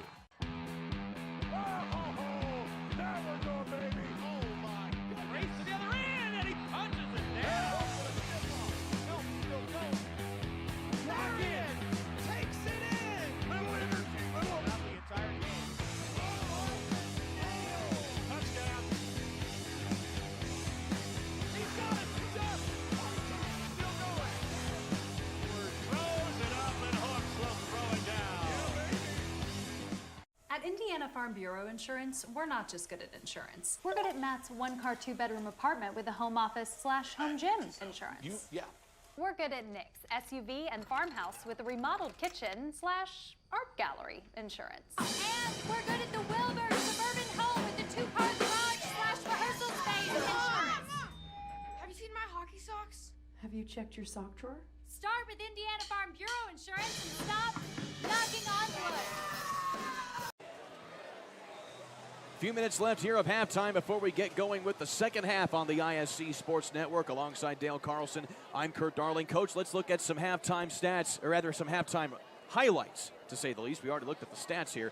This was a heck of a game and a heck of a way to kick things off. I know, start the flea flicker. We've got a double reverse, toss it back to the quarterback, throw the ball down the field, completely caught Southmont off guard. And again, with a freshman quarterback in his second start, why not let him go with the flea flicker and get a big play? Still, Southmont was able to move the ball downfield efficiently off of that play, with Nolan Boyer leading the way rushing here for Southmont. You know, Boyer, you can Woodall, and Boyer pulls it and goes. And then again, we can see there in the second play, because he's such an explosive runner. And again, that makes it very tough on the defense. Again, Boyer was the heart of that first drive here for Southmont, but still, Woodall got plenty of looks, as well as Howell, who had a big run here to set up what would eventually be the next sequence of plays to get into the end zone. Here is Wyatt Woodall, shaking and baking, getting in for the first touchdown. Yeah, well, the play before that one was a little toss sweep out of the eye, and then they just gave it to Woodall on that little G play that they like to run. A little bit different formational look in the I formation, and they really get the ball in the end zone. But then Danville, they were able to move the ball through the air again with freshman quarterback Carter Ward. 114 yards in that first half. They were also able to get at least a little bit of a ground game going, but still they were able to move the ball down the field, which would eventually be another score here, and then get back up 12-7. Yeah, it's critical for that big Danville offensive line to get pushed to take some pressure off of Carter. Of course, there's just a great catch by Tank on that little shoot route to keep the drive going. And then to start the second quarter on that same drive, Scrafton gets his second touchdown of the night. Yeah, very nice throw by Carter Ward, kind of threading the needle there to Scrafton to get the touchdown. Here was one of the only passes that Southmont was able to complete. In fact, that's the only pass they've been able to complete. That was good for 18 yards. Other than that, it's been mostly on the ground here, which would be their second scoring drive of the night. Yeah, and then, I mean, that's what Southmont wants to do. They want to run the football. But, again, here's really the key for the night right here. It's 3 Danville turnovers. That was the first one on the muff punt. And it was just a poor decision. Tank should have just let that ball bounce and just live with where it ended up. And then Woodall goes in close, setting up what would be his second rushing touchdown of the night right here on this play. Yeah, actually, Danville defensive line did get a pretty good push there, but when you're at the 1-inch line and you're as powerful as Woodall is, you're going to score. Still, Danville wasn't quite out of it. They kept moving the ball here, especially with Ward with a broken play run right there on the ground. Still, the Warriors were able to keep moving the ball. Scrafton getting a first down there, but an interception would be looming. Yeah, that's one of those plays where I think Carter either should have thrown it away or just ran with that one. But you got to give the Danville defense credit. They stiffened up. They did not allow Southmont to score, even though they drove down. And we can see here another big play by Boyer. They kept them out of the end zone. But then it would hit again. Another muffed punt recovered by Southmont. It's rare you get 2 of those in one game. I know. You just hope that he can shake that off and come back and play a little bit better here in the third quarter. But that's a great hit there to keep Southmont out of the end zone and in the half. So now we get going with the second half, which is brought to you by Endeavor Communications. Internet speeds up to a gig. Learn more at weendeavor.com. Also, Werner Financial. From investments and planning for retirement to partnerships and tax strategy, Werner Financial does it all. And by York Automotive. We're not number one, you are. You are number one at York in Plainfield. So Danville will have to kick the ball away here as Southmont deferred to the second half. And believe it or not, Coach, this is where a coin toss can really play a pivotal role in the game right here. Southmont has the lead going into the half, and now they can try and add to that lead here on this first drive. Yeah, absolutely, and that's one of the reasons why you want to defer, because you want to know where you are to start the second half. And obviously Southmont's up, and they have a chance now to increase their lead if they can march the ball down and score.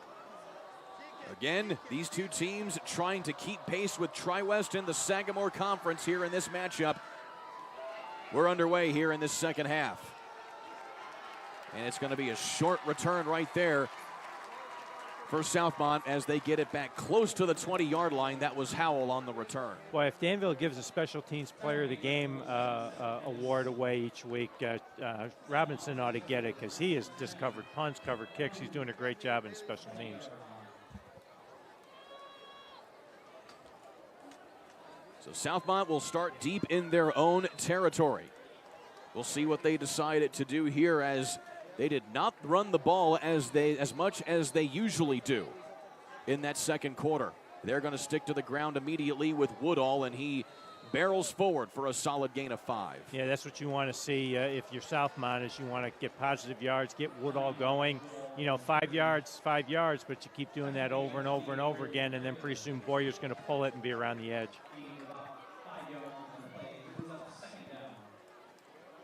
Woodall, the second leading rusher here so far tonight. Boyer only has him outdone by just a little bit. Those are two dynamic football players that Southmont have. I'm sure they're going to rely on them a lot here in the second half. Again, they give it off to Woodall. And he's met right at the line of scrimmage there by one of the linebacking core of Danville. And he kind of wins that battle right there. He's close to a first down, about a yard shy, 3rd down and 1. I mean, Woodall gets those shoulder pads and all that momentum going forward. And he's very, very difficult to tackle. And, you know, especially if as you as a defender kind of stand up and let Woodall get into your chest like that, you're going to get driven back. Gain of 4. As Southmont tries to keep the drive moving. Delayed handoff to Woodall, and he falls forward for a gain and a first down. Yeah, they almost had him for a tackle for a loss there. Unfortunately, again, it was the arm tackles. Trey Ross had an opportunity right here to make a play, and you can see tries to arm tackle. He's a little bit too high. Woodall cuts up underneath him and gets the first down. Again, Trey Ross is a big man in his own right, 6'5", 210 pounds. Starting tight end on the offense here for Danville, also at the defensive end spot.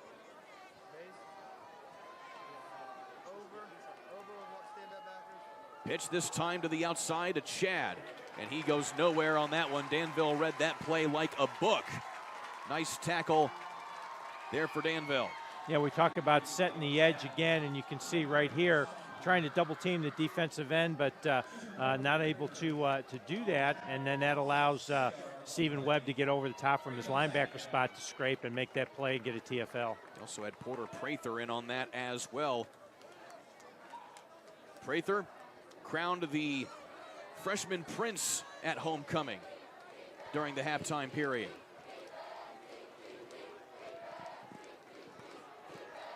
So that's a big loss on the play. It'll be 2nd down and 15.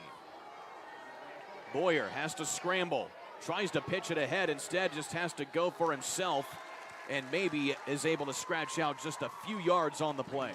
You know, again, Danville defense doing a very nice job right there. They tried to run, fake the little counter play back to the left, and then Boyer keeps it going outside.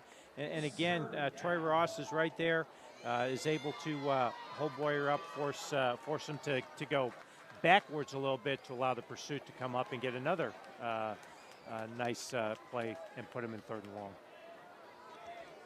Once again, Southmont finds themselves in a precarious spot here, but they've gotten themselves out of worse in this ball game. Boyer to pass again. He's just going to hit the gas and go. Gets to the outside, at least gets back to the original line of scrimmage. That'll be a gain of 4, but still well short of a 1st down. Yeah, it looked like they were trying to take the vertical routes up on the outside with a little out route underneath. And again, Danville does a pretty decent job of getting pressure on Boyer. He does a nice job stepping up. He finds his escape lane, but those black jerseys do a good job chasing him down, and they force Southmont to punt.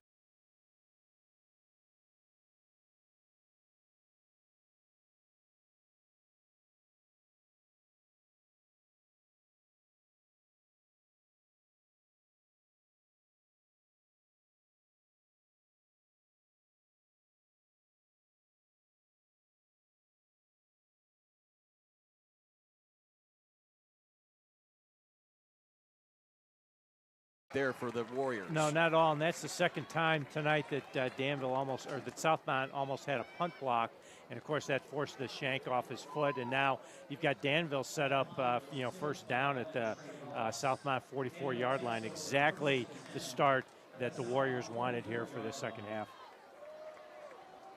Danville had 3 turnovers in that 1st half, but they're still only down by 2. Ward going to roll now to his left, has to unload as he is hit to the ground, and that will fall incomplete. And they tried to run the bubble to get the Southmont defense to come up, and then tried to run get the receivers down the field. Unfortunately, Southmont was very disciplined, and Ward does a nice job just throwing it away. That's actually a pretty good decision by the freshman quarterback. Just get rid of it, don't take a sack, and put yourself in 2nd and 10. With how competitive that Southmont has been over the years, believe it or not, Coach, the Mounties have never won a sectional championship in their history. Oh, that's amazing. Handoff this time to Wooten. And he's able to plunge forward for a gain of 5. Yeah, that's that little inside trap play that Danville's had a lot of success with all night tonight, and Wooten was able to come off the Danville missed the block up inside. Wooten kept his feet running, and now Southmont was arm tackling there, and Wooten was able to drag a couple of defenders to give themselves a manageable 3rd down. Although Wooten doesn't regularly get the start in the backfield for Danville, he is their leading rusher on the season. Now it is Robinson in the backfield, and he will get the carry. And he goes absolutely nowhere, maybe a half a yard on the play. Yeah, you could see Southmont came up in a little run blitz. They fit every gap right there, and were able to win the line of scrimmage that time. You can see right here the penetration that comes up inside. They're trying to run that little trap play again, and Southmont does a nice job getting a bunch of white jerseys in there and holding it to no gain. So it's 4th down and 5. And it appears Danville feels they're in 4-down territory. They are going to go for it here. Ward goes with the pass, looks for Tankley, and it is in and out of the hands. Excellent coverage there by Marlon Williams, and it's a big turnover on downs by the Mountie defense. Yeah, I just tried to run a little, fake that little quick trap play up inside and then get that glance throw up the field. Unfortunately, Southmont does a really nice job. You can see white jerseys all over the black jerseys in coverage right there, and it's a turnover on downs for the Mounties. Of course, we only touched on this briefly in the first half, those black jerseys. This is the first time ever that Danville is wearing black jerseys. That's according to head coach Jamie Comer, who said that they decided to surprise the team with the black jerseys here today. Oh, kids love that when you get those special jerseys like that. That's always a great thing.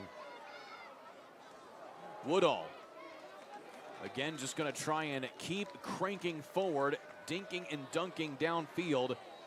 But again, Coach, they've averaged 8.5 yards per carry all season long, and they are well below that average tonight. Yeah, Danville defensive line is really doing a good job. They're controlling their gaps. They're not getting knocked off the football, especially when they try to run those straight dive plays. They've had a little bit more success running the little G scheme plays.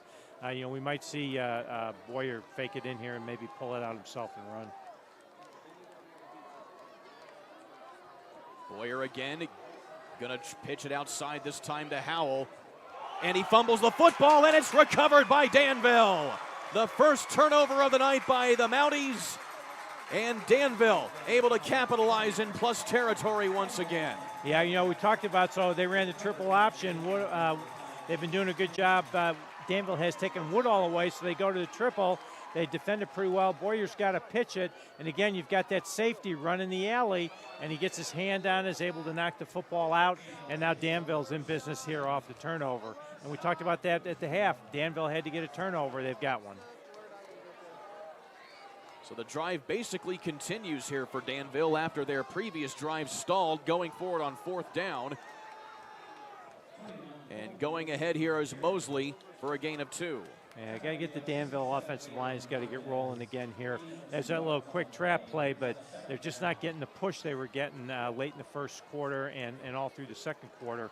I know they're going to be getting on those offensive linemen. They've got to get that push, create a new line of scrimmage. 2nd down and 8 here for the Warriors. Ward, quick outside, has his man. This time, it is outside to wide receiver Grayson Wilson, getting his first grab, the senior tonight. Yeah, really good on-time throw. You can see number 2, just kind of the 3 hitch routes right along a straight line there. And Ward does a nice job picking up the open receiver and gets themselves in a 3rd and short. Now, it doesn't seem like Danville's got a kicker, so this is 4-down territory. Another completed pass. Ward has been efficient tonight. He has only incompleted 4 passes all night long. And now make it 5. As that one falls incomplete, looking for Tanksley. Yeah, it looked like Southmont was in almost a straight man-to-man coverage right there. Did a great job. They knew that it was only 4 yards to get a 1st down. Coverage was really tight, and the ball was broken up by Tanksley right there. Maybe go to the sprint out again here on 4th down, give Ward an opportunity to either run or pass it here. We'll see what Danville dials up. The precedent was set on the previous drive. Danville is going to go for it again. Ward to the air, lobs it along the sideline, looking for Collins, and it is incomplete. No, he caught it. Caught it. Oh my goodness, how did he catch that? Touchdown, Danville. Oh my goodness, Caden Collins. I don't know if that ball got tipped and then Collins came off of it. I thought it was incomplete. It's a little dark over in that corner. We'll have to take a look at the replay to see what happened. We'll have to take a look at this again. Again, Ward gets it outside. It is a 50-50 ball. What a one-handed grab behind the defender by Collins. That is the best catch I think I have seen all season. And you know what? Collins ran a great route there because he got pushed to the sideline, and then we say he stacked. He got back over the top of the defensive back and then was able to make that catch. 2-point conversion, and Wooten is able to get it in. They are 1 for 3 now on the 2-point Kongs, and they have it now 18, now 20-14 in favor of Danville. That was something special right there. We'll take a timeout. Back in a moment here on the ISC Sports Network, as we have a flag here before we head to break. We'll check the flag first. And it looks like we also have a player down on the field in the end zone. So the officials are going to come over here and talk with Coach Comer. So the two-point conversion stands at the moment, as it is a Southmont player down there right at the goal line. And it looks like it was after the play. Yeah, so the two-point conversion is good, but after the play, it's a personal foul against Danville. So maybe some extracurriculars afterwards, but either way, it is going to be a penalty on the Warriors. Now we'll take a timeout here on the ISC Sports Network. Hi, I'm Jason Warner of Warner Financial. When it comes to your 401k, you deserve a partner who values your retirement dreams as much as you do. We believe that your 401k is more than just an account. It's a strategy tailored to fit your unique circumstances. Our approach isn't just about numbers. It's about understanding you. Whether you're just starting your career or counting down the days until approaching retirement, we're here to ensure your 401k aligns perfectly with your future. Ready to make your 401k work for you? Contact us today for a personalized consultation. Food, shelter, fast Wi-Fi. It's all we really need. Good thing Endeavor has the fast, reliable internet it takes to power all the Wi-Fi hungry gadgets in your home. All at once. With speeds up to 10 gig, get smooth HD streaming video, gaming, music, and surfing, all with no waiting, no buffering, no kidding. Call or click WeEndeavor.com and upgrade to Indiana's fastest internet today. And that was Aaron McMasters, who was the downed Southmont player on the goal line. We'll have to check on his status as we go. Welcome back on the ISC Sports Network. Dale Carlson, Kurt Darling with you. Coach, let's take a look at that replay again. This was a heck of a grab by Caden Collins. Yeah, Caden Collins does a lot of things right here. We always talk about a receiver. Once he gets pushed to the boundary like that, we say stack, which means get back up on top of the defensive back. Now, it was a great route. The ball was short, but what a great one-handed catch there by Collins. And again, you've got a freshman quarterback, right? You've got to have your other players step up and make plays. And Caden Collins so far made the play of the night. He had everybody fooled, including me right there, because it looked like he had dropped it from the far side of the field from our vantage point here up in the press box. But he makes some magic happen right there, and Danville gets the lead back for the third time tonight. That's the third lead change that we've had so far here this evening. Unfortunately, we had the personal foul, so now Danville's got to kick the ball from the 25, so Southmont's got the potential to get really good field position here. It's going to be fielded here by Howell, and he's already past the 30-yard line, and he gets to the 40 before he is knocked down right there. So as you mentioned, Coach, excellent field position here for Southmont. Yeah, but who was there on the tackle again for Danville? I'm guessing it was Sean Robinson. Sean Robinson. I'll tell you what, he does a great job on special teams. Now if you're Southmont, you have that amazing catch on the second craziest play that we've seen here tonight from Danville. From a morale standpoint here, how do you keep your players in the game? Again, you just got to go play the next play. You're only down by 6. We know we can run the football. We've just got to stick with our game plan, keep playing, play the next play. Again, Nolan Boyer going to get the handoff there to Chad. And again, he is pummeled in the backfield, which will be a tackle for loss for Danville. Yeah, I tried to run a little jet sweep, trying to get Woodall going one way, and Danville's all over it. Great defensive pursuit by the Danville defensive line linebackers. So that's a loss of a yard on the play. I mean, I am surprised that Danville's had as many tackles for losses as they had. This really surprised me how well their defensive line is playing and linebackers tonight.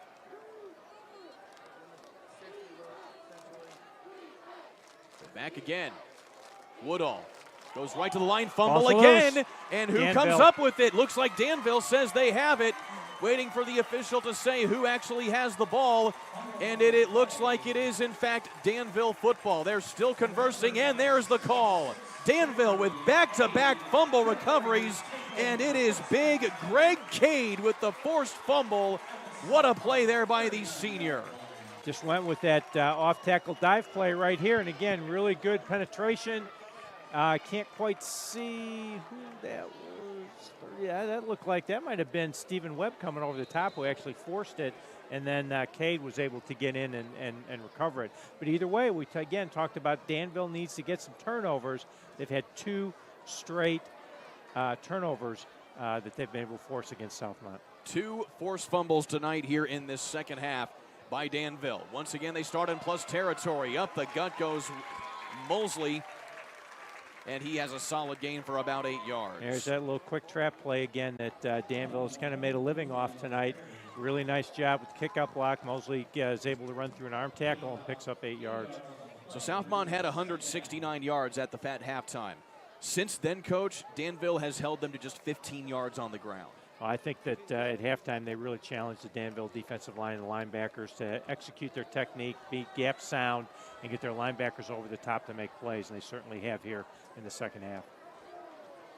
Carter Ward, he has some room. He unloads, looking for Scrafton in the end zone. He extends, but he would have been out of bounds anyway had he made that grab, and that falls incomplete.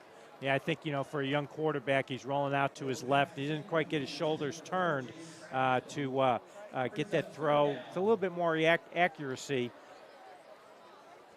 And unfortunately, you're right, he would have been out of bounds had he come down with that. Still a heck of an effort right there by the freshman quarterback, who has been doing a solid job in relief of Connor Soper, who unfortunately went out with a broken bone in his non-throwing hand earlier this season, and so he has had to pick up the slack. And Danville is certainly looking good under his leadership, as there is a big pile moving forward with Mosley underneath, and he gets the first down.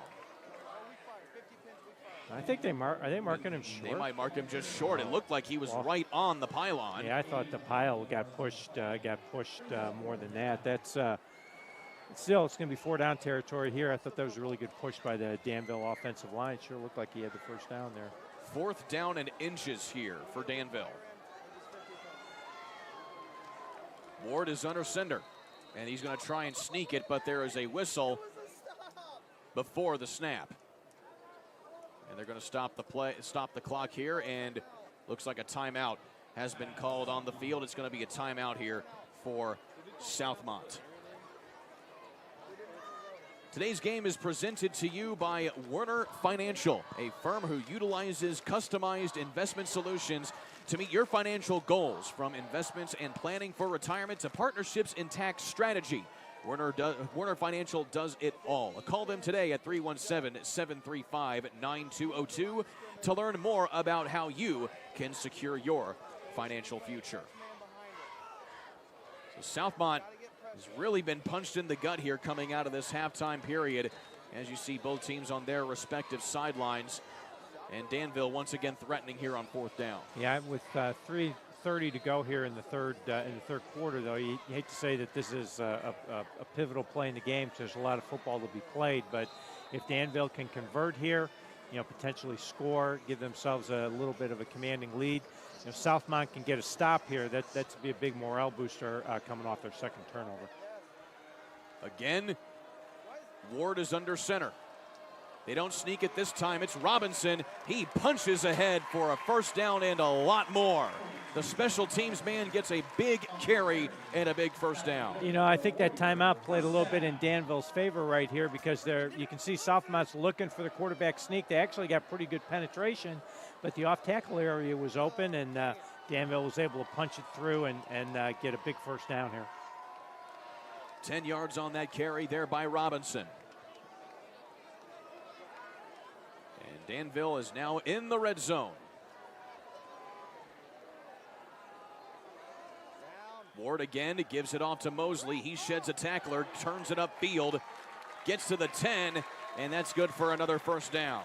Yeah, that was that little G scheme that we both teams like to run, where they pull that play side guard and kick out. And Woodall had a chance, so you see Woodall comes right through and just doesn't wrap up, and allows Mosley to get that first down, and now Danville's first and goal at the 9. Momentum is on the Warriors' side here late in the third quarter.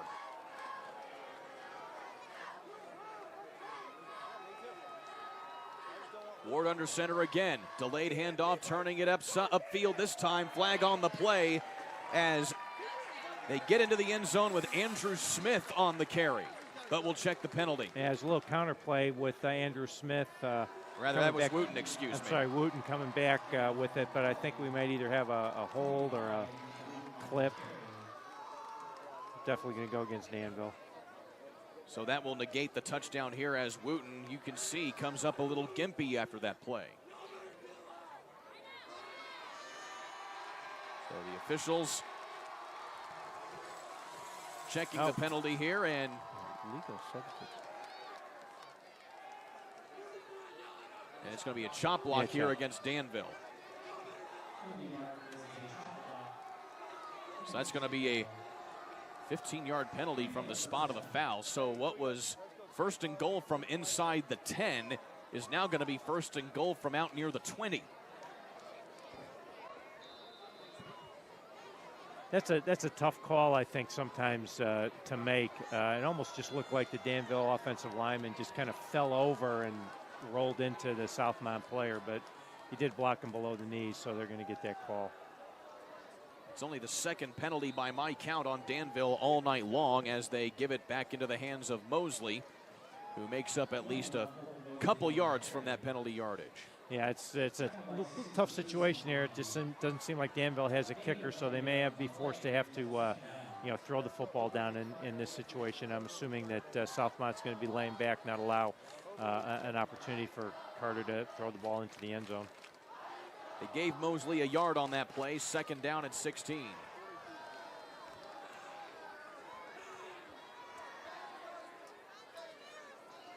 Ward, alone in the backfield, fires into the end zone, wide open in the end zone.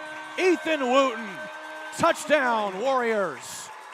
Really nice play call, running a 4 vertical scheme, and Wooten was able to sneak right up into the middle of the field and get wide open there for an easy pitch and catch for a touchdown.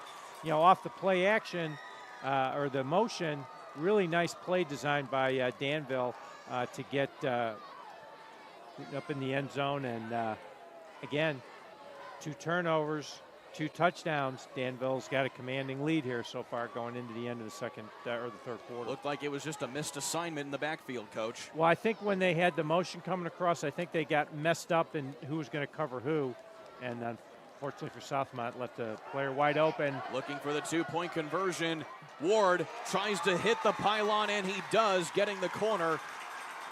And Danville gets another 2-point conversion to make it a 28-14 contest. Yeah, Southmont actually took away all the receivers. Their coverage was excellent. Unfortunately, as Carter Ward sprinted out to the right, everybody trailed the sprint out. Nobody contained on the backside, and Ward was able to beat the Southmont defender to the end zone. That drive of Danville brought to you by Endeavor Communications, which is proud to be a part of this local event and wish all the athletes good luck during this competition. Together with our members, Endeavor Communications is committed to helping our local community thrive. For more information about the communities we serve and services we offer, visit weendeavor.com. Let's take a look at this once again. So you can see the motion, and just somewhere in the backfield they got confused. There's 2 players covering 1 player, and that left up the open touchdown. Right here you can see how all the white jerseys are chasing Carter Ward on the sprint out, and he's able to see the back door and get out and get the 2-point conversion. Carter Ward, a 5'11", 165-pound freshman, thrust into the starting role with Connor Soper going down. Coach Comer said that he could possibly be in the discussion of being all-state quarterback by the time he's a senior. He's certainly showing a lot of potential here in this ball game. He keeps playing like this. They may have to talk about him being an all-stater next year. He's really done a nice job tonight. And the thing is, the key is he threw that interception, and he just keeps coming back and he's playing. He's got a short memory, and he just keeps playing football. But now Southmont has a tall task here of trying to get back at this one, as McCandless will bring it back up to midfield, and he's tackled right at the 25-yard line. Our boy Sean Robinson, our man Sean Robinson, didn't make the play that time, but he forced it back up inside for his buddies to get there again. Great kick cover, Sean Robinson is. He's definitely a force on special teams. 178 yards through the air for 3 touchdowns tonight for Carter Ward. Yeah, just playing extremely well. What an excellent quarterback play that he's done tonight. And again, to be able to come back after that interception as a freshman and just keep playing, he's doing a wonderful job so far tonight. If you're Southmont, you've run the ball tonight, but Danville has been able to neutralize that for the most part here in this second half. And they also have not been able to get much of a passing offense going as well, as Nolan Boyer is able to scratch out maybe a yard or two on the play. Yeah, they tried to run the little counter fake here right now out of the gun, and Boyer went outside, but Danville's all over it. And I think Southmont's trying to give Danville a little bit different look. That's the first time they've run the ball out of the shotgun tonight. They just don't do that very often, but they didn't execute very well on that first down play. Southmont has 187 yards on the ground tonight. This is a team that averages 285 a night. Here's Woodall. He tries to punch a hole there in the middle, and he's able to fall forward for a couple. Again, all those black jerseys all around Woodall right there, just not allowing him to get that head of steam going forward to pick up those big yards that he's done consistently throughout the season. They give him 3, and clock is ticking inside of a minute here towards the end of the third quarter, which has been utterly dominated by Danville here over the last 12 minutes.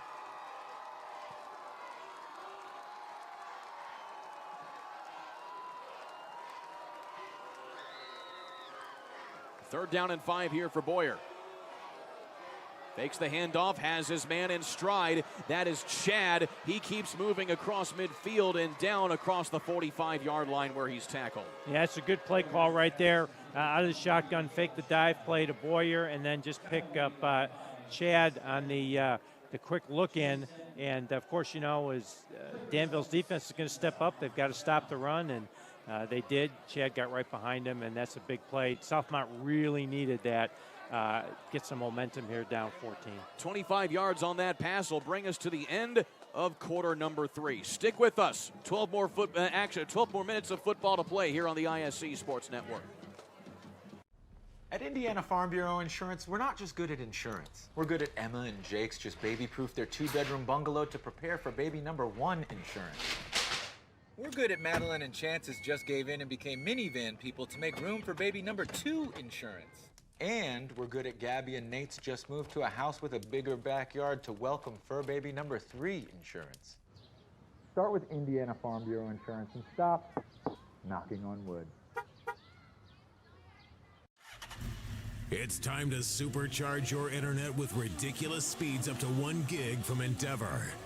Get ready for high gear downloads that power buffer-free streaming, gaming, sharing, and surfing. And fire up all your devices at once with reliable speeds amplified by the latest Wi-Fi equipment.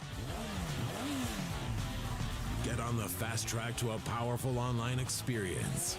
Contact Endeavor and supercharge your internet today.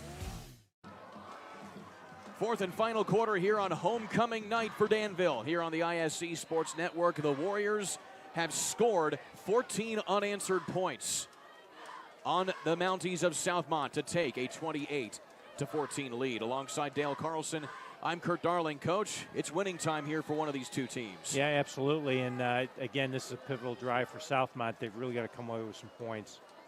They've been able to move. They just completed a 25-yard pass as Woodall gets hit initially, but then on a second effort is able to scratch out a couple yards. Yeah, Southmont's trying to run the football out of the gun here, trying to from a formation standpoint, play with their tendencies right now and put Danville in a little bit of a quandary. Are they going to run or are they going to pass, you know, out of the shotgun? So far, they've put 4 or 5 runs here now out of the shotgun here in the second half.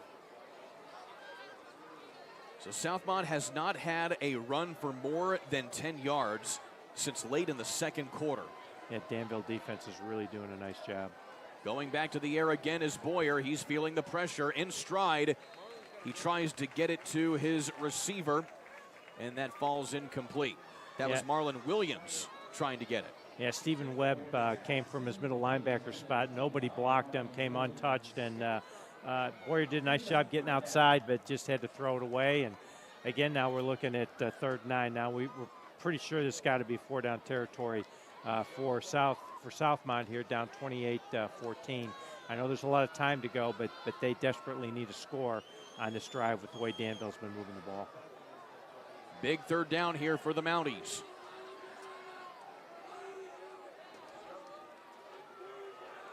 Boyer with some time, but it goes away quickly, and nobody home as that went way out of bounds and away from both receivers. Looked like it was Williams as well as McMasters going in opposite directions, and it goes incomplete. Danville's not being bashful about bringing some pressure here now against Boyer. And again, he's truly not a drop-back passer. He's more of a sprint-out, play-action type passer. And so he's trying to take advantage of maybe the inexperience on the Southmont offensive line in terms of pass protection. And they're just bringing 5, 6. I think they might have brought 7 on that last one. As you mentioned, Coach, 4 down territory for Southmont. Boyer has to get rid of it. Down the middle he go. And McMasters as well as Williams just caught up in some stifling coverage there by Danville, and it's a turnover on downs. Yeah, and again, you can see there's a couple of black jerseys that are able to put pretty good pass rush moves on, defeat the Southmont offensive line, get pressure, and just force Boyer to have to just throw the ball away there on 4th down. So again, another big stop by the Danville defense, giving them a chance potentially to chew some clock up here, get the ball, get another score, and really take command of the game. 28-14. That is what Danville, or rather Southmont, lost to North Montgomery as far as the score is concerned earlier this year. Here is Ward looking for Scrafton. He is wide open and is tackled inside the 30-yard line. Jace Scrafton is having a heck of a night catching the ball. Yeah, I tell you what, Ward and Scrafton are really doing a great job connecting. There's the double move. Scrafton did the double move, and Ward put the ball out there. You know, this is a long throw by Ward across the field for a freshman.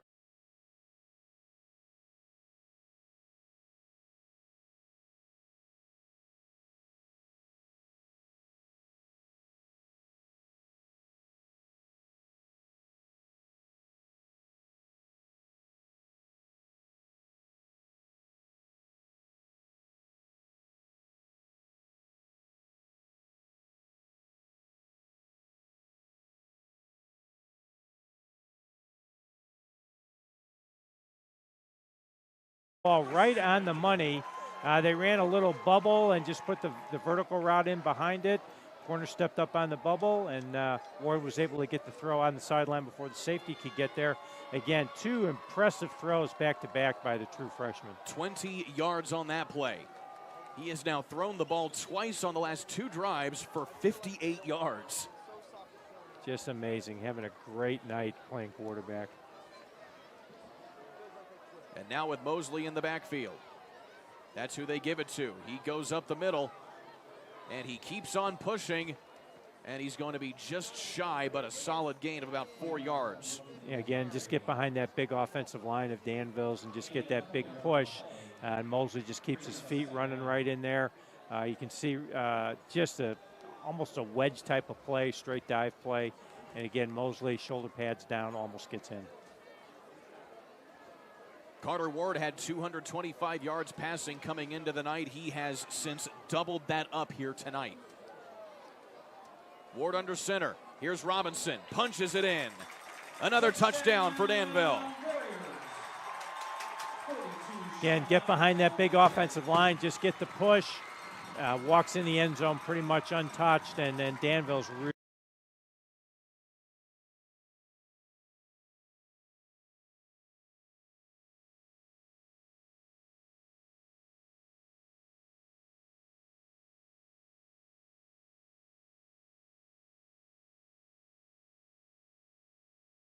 go for 2.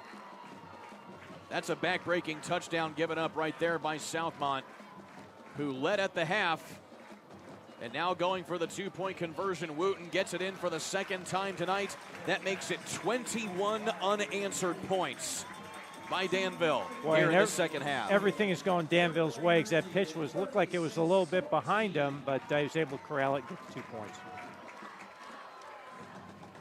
Tonight's game is brought to you by Erdl & Company, which is locally owned health insurance and a broker, and we partner with Indiana businesses to control medical insurance costs. Our physician-led medical team travels directly to your business with the mission of delivering preventative care, chronic disease management, and weight management. Contact Erdl & Company today at 317-577-2777 or for a free consultation so we can get started now helping your group save money and increase profits.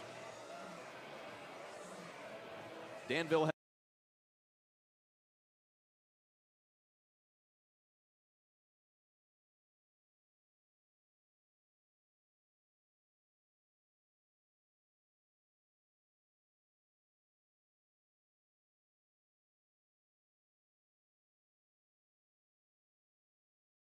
to go here in the fourth quarter. Of course, if you heard on the sound from the student section here at Danville, chanting about Carter Ward, saying he is a freshman. Yeah, he definitely is, but he is certainly playing beyond his years tonight. Yeah, didn't he win a freshman homecoming award or something here too? I mean, I think he's having a big night, isn't he? He certainly is.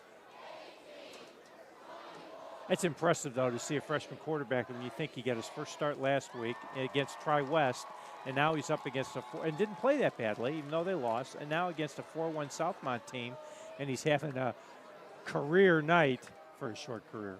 And now it looks like we have a timeout called by Danville. That is their first timeout of the second half here. Must not have liked something about how they were lining up or something. Either way, that's a unusual time to call a timeout here right before a kickoff. I think they were either short somebody or they had 12 out there. I'm not quite sure, but little special teams mishap there on the sideline. Didn't quite get the right personnel in, so they had to burn a timeout. But at least if you're going to burn one, it's nice to do that when you're up 36-14. Jamie Comer trying to keep this Danville program moving forward after he got off to a heck of a start, only losing 3 games in his first 2 seasons. In fact, in his very first season during the 2020 COVID year, they went all the way to the state finals, where they unfortunately ran right into the Bishop Chatard juggernaut in Class 3A. But still, it was a heck of a season to start things off in his tenure here at Danville. And, you know, Coach Comer's a winner, came from a winning program, and he knows how to win. He's done a great job both getting the numbers and the quality of play up here at Danville High School. So now with the correct personnel in, Danville kicks it back here into the hands of Southmont. This is McCandless. And he gets absolutely rocked right there by Stephen Webb this time, making the special teams play just this side of the 20-yard line. Yeah, Stephen Webb, the starting middle linebacker, again out there playing special teams, doing a little double duty. Gets down the field and makes that play for Danville. And Southmont's going to have a ways to go here. They've got a lot of work here. They need to have a quick score, or this game could really be heading Danville's way. Last time Southmont scored, it was midway through the second quarter after they had recovered a muffed punt, which was the second of the night, and that resulted in a Woodall 1-yard run for a touchdown. Since then, it has been all Danville. Back to the air. The third completed pass tonight for Southmont goes into the hands of McCandless, and he's ahead for about 7 yards. I mean, you know, that's one of the first few positive plays that Southmont has had here. They go with a quick wide receiver screen, gave the look over to Woodall going opposite way.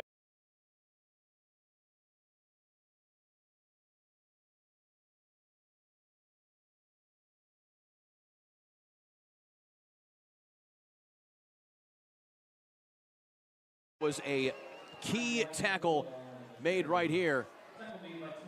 And now we've got Southmont going tempo here as soon as the sticks get set up. You got that hometown stick team over there, so they're not moving that fast. Eli Exline with the touchdown saving tackle there, as on the sweep this time for Southmont. That is Nolan Boyer getting it to the outside himself for a gain of a couple yards. Yeah, Southmont was trying to catch Danville kind of napping with that tempo play, and the sticks were a little late getting set up and allowed Danville to get set up, and they were able to pursue and play that jet sweep for only a 2-yard gain. Southmont trying to avoid their second loss of the season here this evening.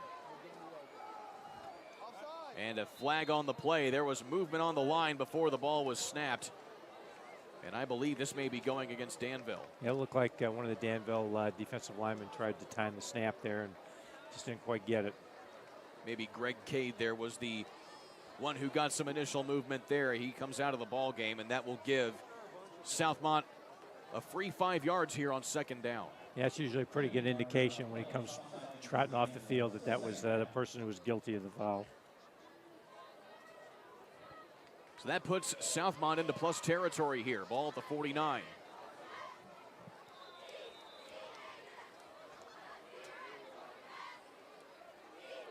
Boyer has some time. Darts it to the outside. Complete to his receiver that time again. It is McCandless with 3 catches in a row here for Southmont. Yeah, McCandless seems to be the man Boyer wants to connect with here.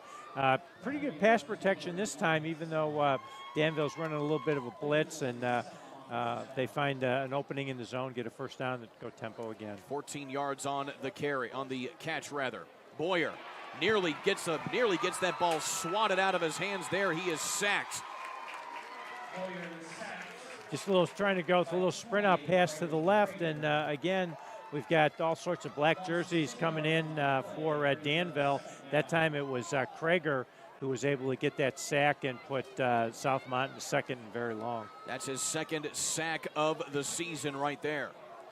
Again, just a really nice job by the Danville defensive front, just getting penetration every time Southmont tries to go back and throw the football. That's a loss of 10 yards. Southmont again playing catch up, as Boyer couldn't quite get it to Howell there, bringing up third down. Yeah, I mean, Danville's not being bashful. They're bringing pressure, playing man coverage behind, and doing a great job forcing Boyer to just throw the football before he wants to. And now it's difficult. We talk about the ability of Southmont to rush the football and those things we said earlier in the game, but you can kind of see the momentum has switched to Danville, and Southmont guys, their body language are just not quite looking as confident as they were in the first quarter of tonight's game. Third down and a mile here for Southmont.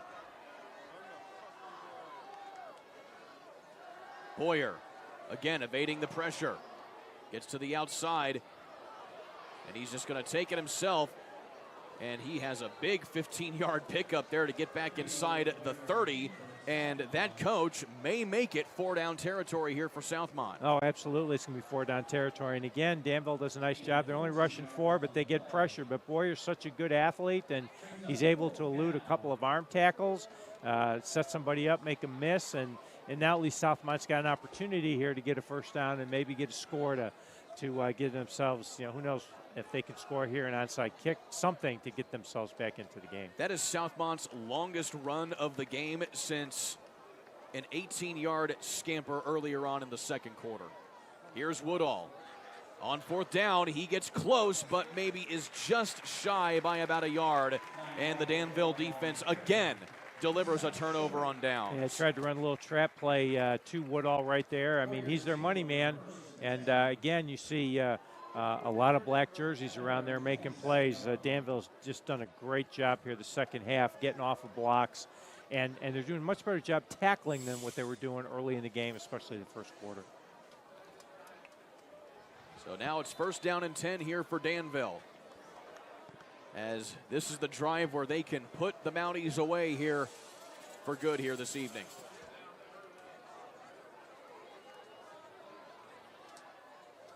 On the carry up the gut this time is Mosley. Yeah, good penetration by the Southmont defensive line, trying to run that little quick trap play that they've had success with all night long, and Southmont does a nice job rallying to make the play. By my unofficial count here, Coach, 236 yards, 3 passing touchdowns tonight for Carter Ward. Yeah, Carter Ward's just having a great night for a freshman. His second start, and against a very good football team. A new season high or a new career high for him as well, as Robinson gets the carry. You know, again, we'd like to see the Danville offensive line kind of take over right here. You know, it's not, we say the 4-minute offense, last 4 minutes of the game, but it sure would be nice for Danville to be able to just run this clock all the way out. But Southmont defense is putting up a fight here. They're not going to go home easily, and you know, it's a big third down here. Southmont needs to stop. The winner of this game takes over second place in the Sagamore Conference. So far, Danville looks poised to take that as Ward fumbles the snap for the third time tonight, and he's going to get flattened there by Aiden Dickerson, who will get his second sack of the season. Yeah, it looked like the snap was just a little bit low, and you know, that's the situation. It looked like Carter almost had a thought of trying to throw that one up, but in a situation like this where it's 36-14, if a bad snap, whoever fault it is, just get on it, punt the football away, keep the clock running, and you know, hopefully the Danville defense can come up with another stop. 3 and out on that play here by the Southmont defense. That is certainly a big one to at least give Southmont a little bit of a chance, as the fair catch will be taken by McCandless at the 43-yard line. So while we have a moment, Endeavor Communications is proud to be part of this local event and wish all athletes good luck during this competition. Together, our members at Endeavor Communications are committed to helping our local community thrive. For more information about the communities we serve and services we offer, visit weendeavor.com.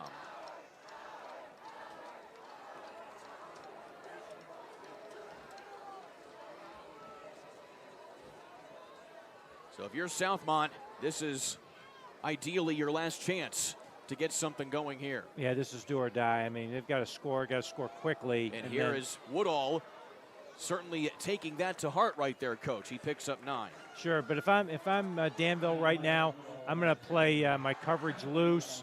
If we have to give up some runs, we're going to give up some runs, but we want that clock to continue to run with the big lead that we have. Here's Boyer. Gets away from the pass rush. He'll pick up the first down and run out of bounds to stop the clock. Yeah, it's a nice play by Boyer, seeing that opening to get up the sideline. Not only did he get the first down, he picked up a pretty good chunk of yards, and he stopped the clock because the clock is not in Southmont's favor here as we get under 5 minutes. It's a gain of 5 on the play. Southmont is able to at least catch their breath here as the clock remains stationary.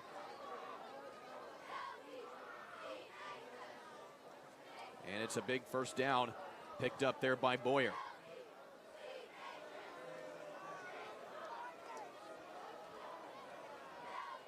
Boyer again dumps it off to Woodall. He has his first catch and has some running room along the sideline. He will slide as he picks up the first down. Yeah, that's actually a pretty good defensive play. I think that was Stephen Webb from the middle linebacker spot was all over it, but just wasn't able to finish with the tackle, and Woodall was able to get a big play. He may have lost his footing there instead of sliding. I think he did. And now we have a timeout called on the field here. Looks like it's going to be Danville taking yet another one. Yeah, I think they're trying to just regroup here. You know, they gave away the big play by Boyer that got the first down, and then that screen play. I think Coach is just reminding them that we've got to finish tackling, we've got to finish plays, and we've got to make sure we've got 11 jerseys pursuing to the football. 237 yards rushing tonight for Southmont. Yeah, so their rushing numbers aren't, you know, about usually where they are for a ball game. It's just that they've had the 2 turnovers that have hurt them, and the fact that you know, their Danville offense has just been cranking it up, and you know, Carter Ward's. We say this, he's having a career night. It's only his second game. I will say this, Coach. We have seen Southmont throw it a lot more than they usually do this season. Yeah, and they've been kind of forced to do that, you know, as the score has gotten out of hand, and the fact that the Danville defense really stepped up there right in the middle of the game, second quarter, third quarter, and shut their running game down.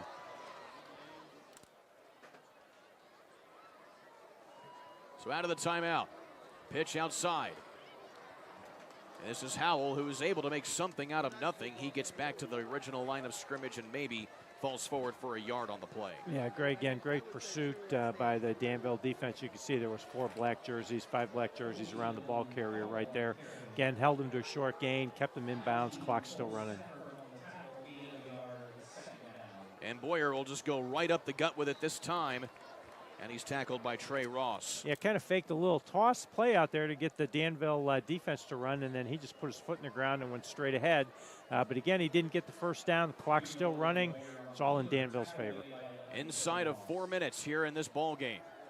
Howell takes it to the outside on the bubble screen.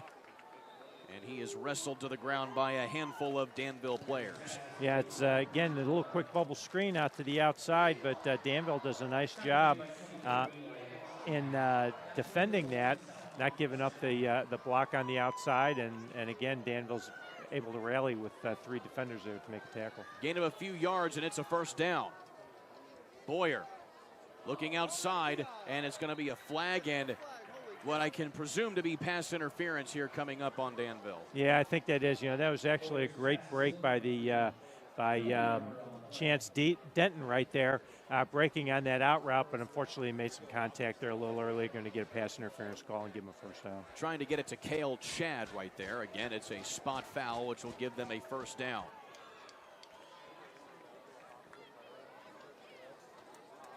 You like to see your safety make a break like that on the out route, and then, unfortunately, he just got there a little early.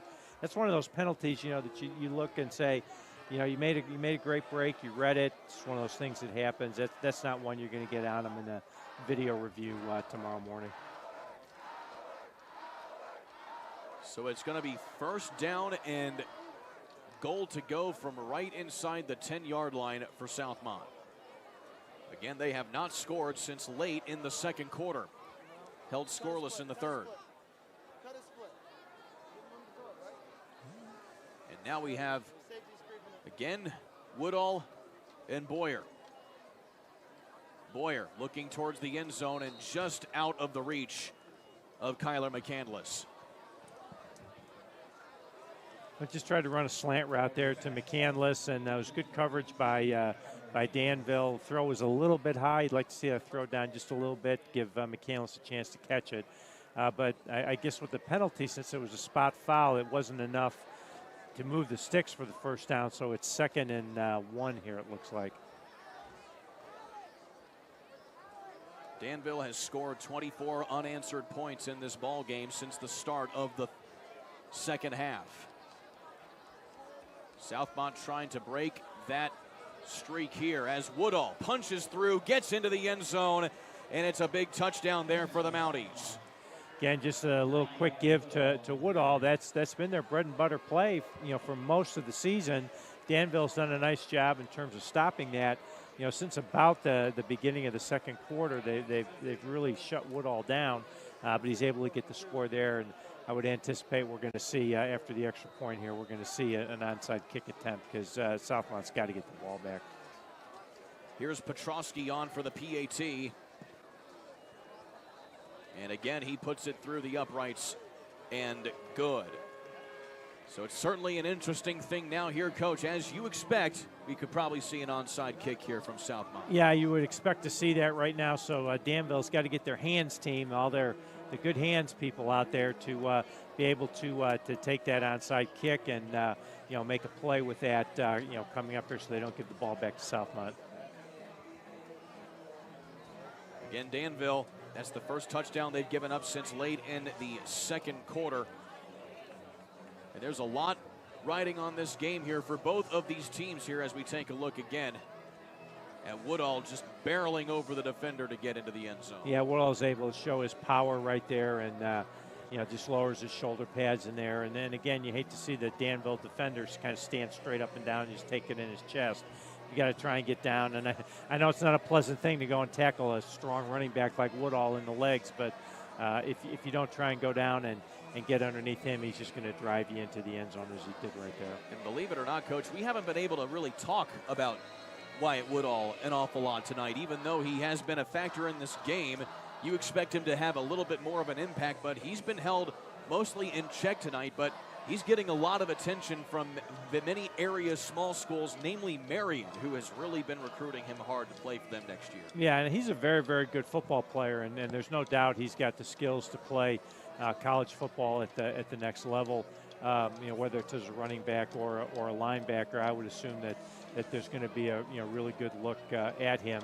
And you can see now we're lining up in an onside kick formation, and Danville's got their hands team out there going to try and make a play on this football. So here we go. An onside kick likely coming here from Southmont. Their last-ditch effort to get the ball back with 3 minutes 34 to go. So Petrosky puts that one way far out in front of him, and that will easily be recovered by Danville. Yeah, you'd like to see that ball take a couple of spins and a bounce as opposed to just skidding across the turf into that second line. If it gets to the second line, you virtually have no chance to recover it with your kick team. So Danville takes over at the 42-yard line here with 3:32 to go. And now, Coach, I would assume that you are pretty sparse with the pass here if you're Danville at this point. Yeah, you're going to run the football, and I'm sure they challenge the offensive line to take control of this game for the last 3.5 minutes.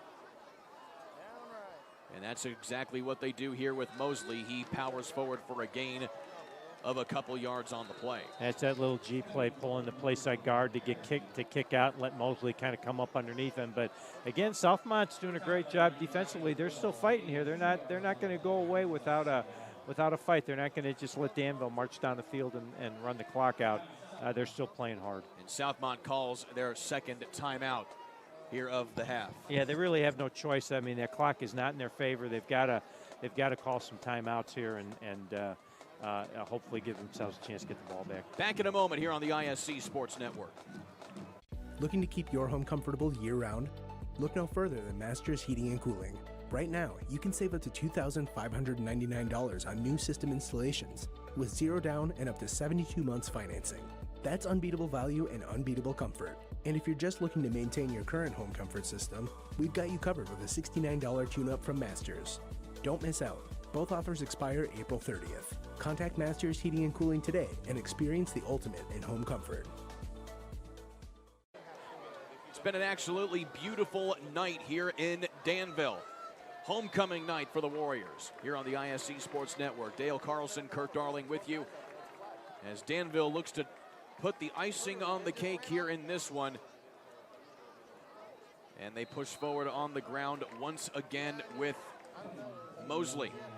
Yeah, again, just running that straight dive play, just trying to get great push by those big offensive linemen. With Southmont only have one timeout left, I'm assuming that if they are able to hold Danville here, they'll waste that last timeout to give themselves a chance to have some clock to move the football. Southmont only has one timeout remaining.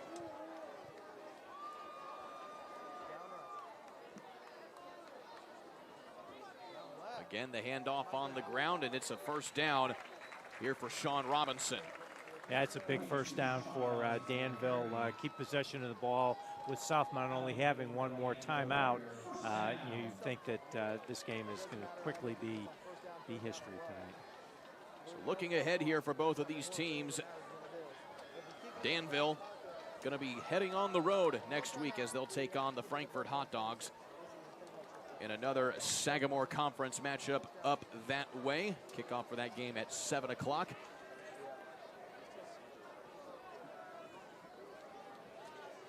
As Ward will again hand the ball off to his running back, and he is immediately met in the backfield, but still falls forward for a gain of a couple yards. That's Mosley again.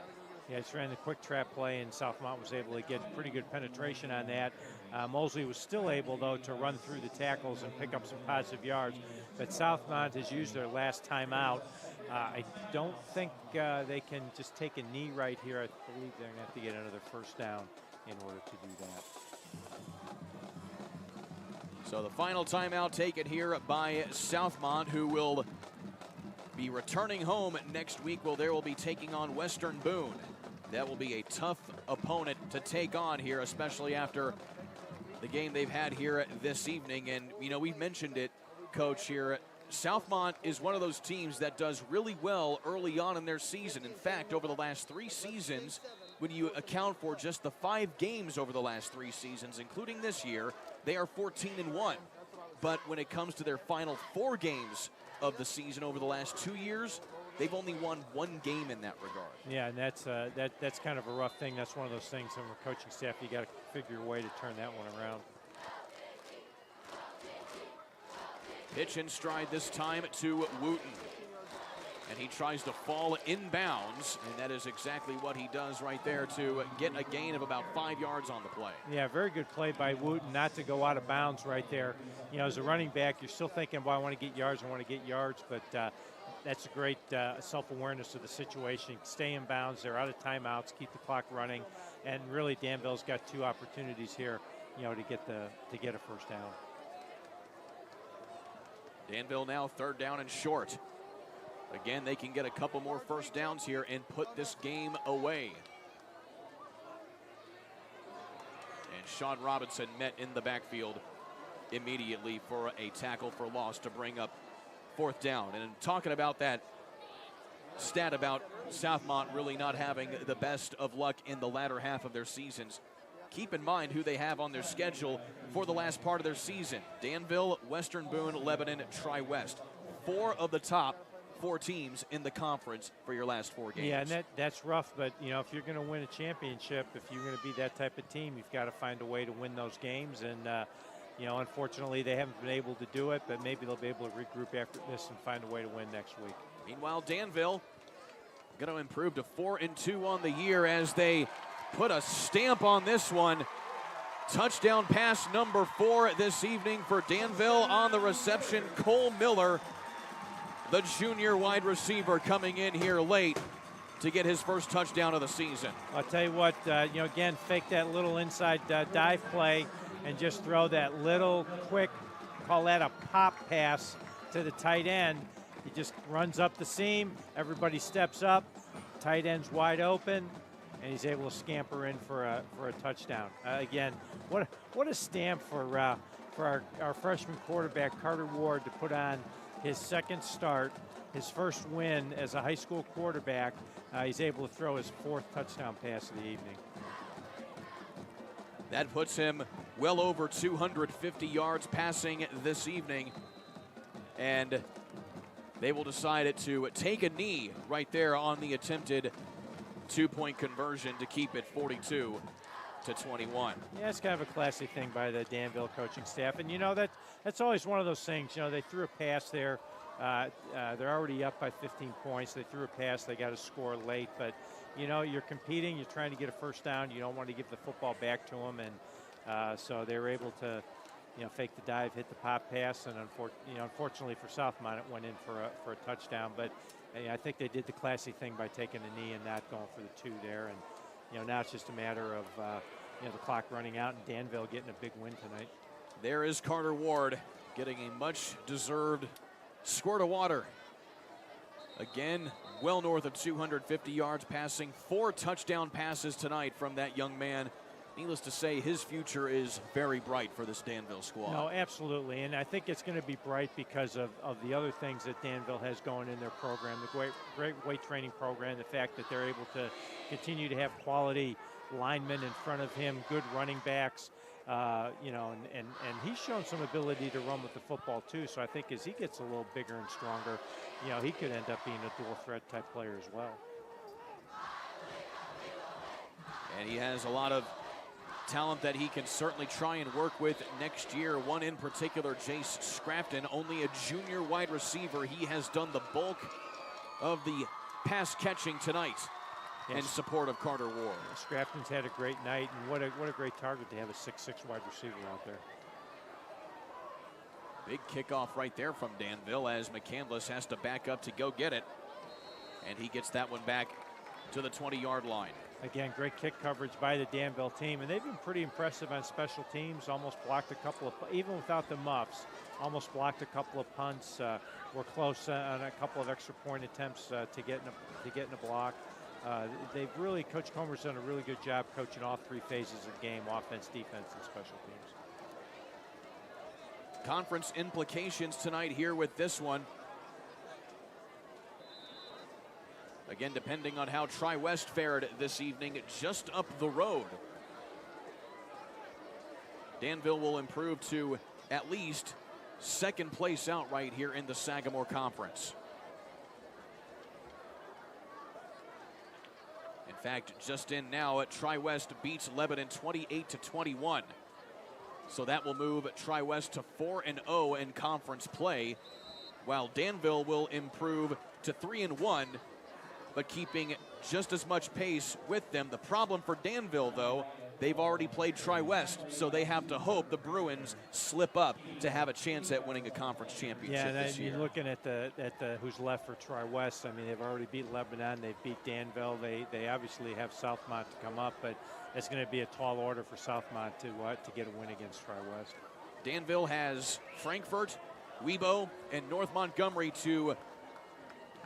for the last 3 weeks of the season, as Danville comes away with it. A huge second half from the Warriors gives Danville the victory, 42-21 here in Sagamore Conference play. We'll take a quick timeout. When we come back, we will award our Masters Heating and Cooling Player of the Game. Back in a moment on the ISC Sports Network.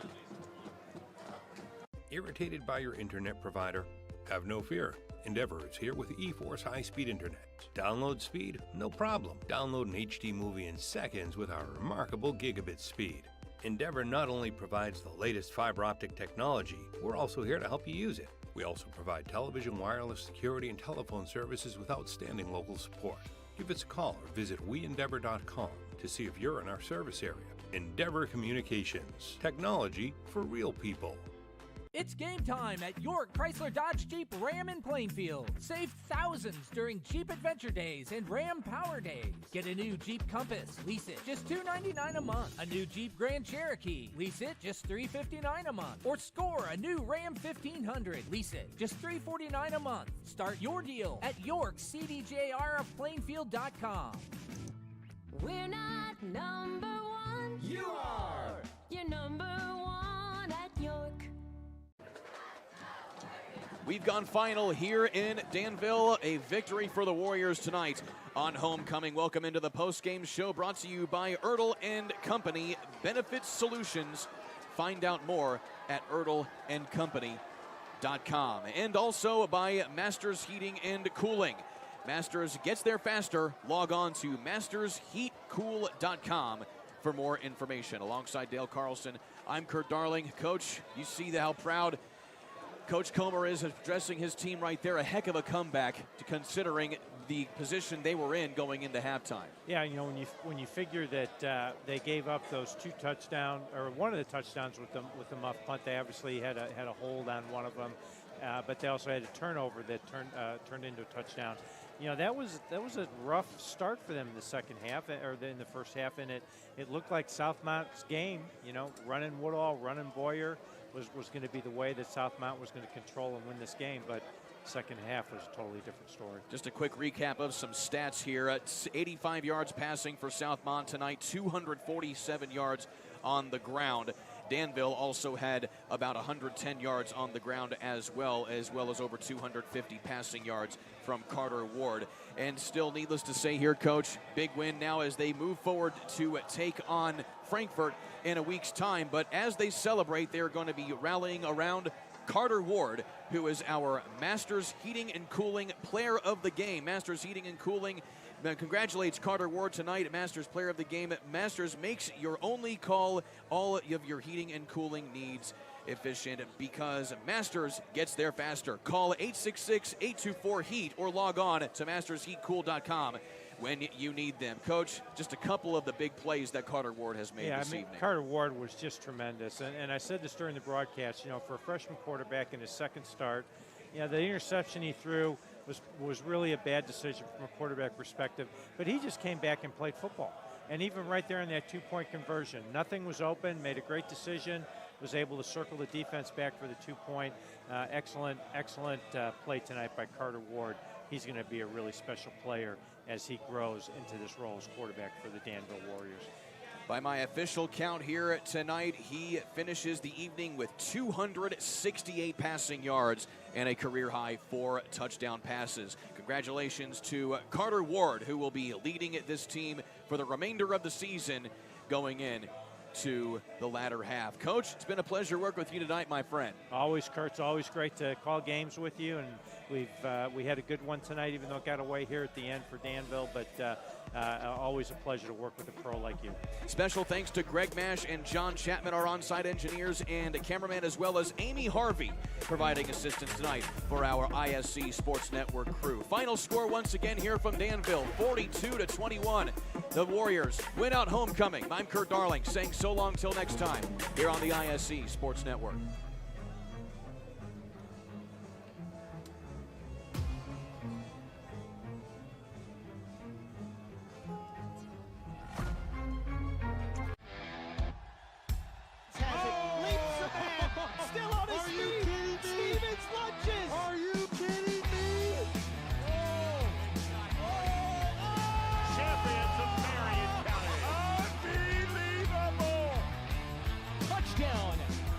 Living up to that last name. Wabash has the lead for the first time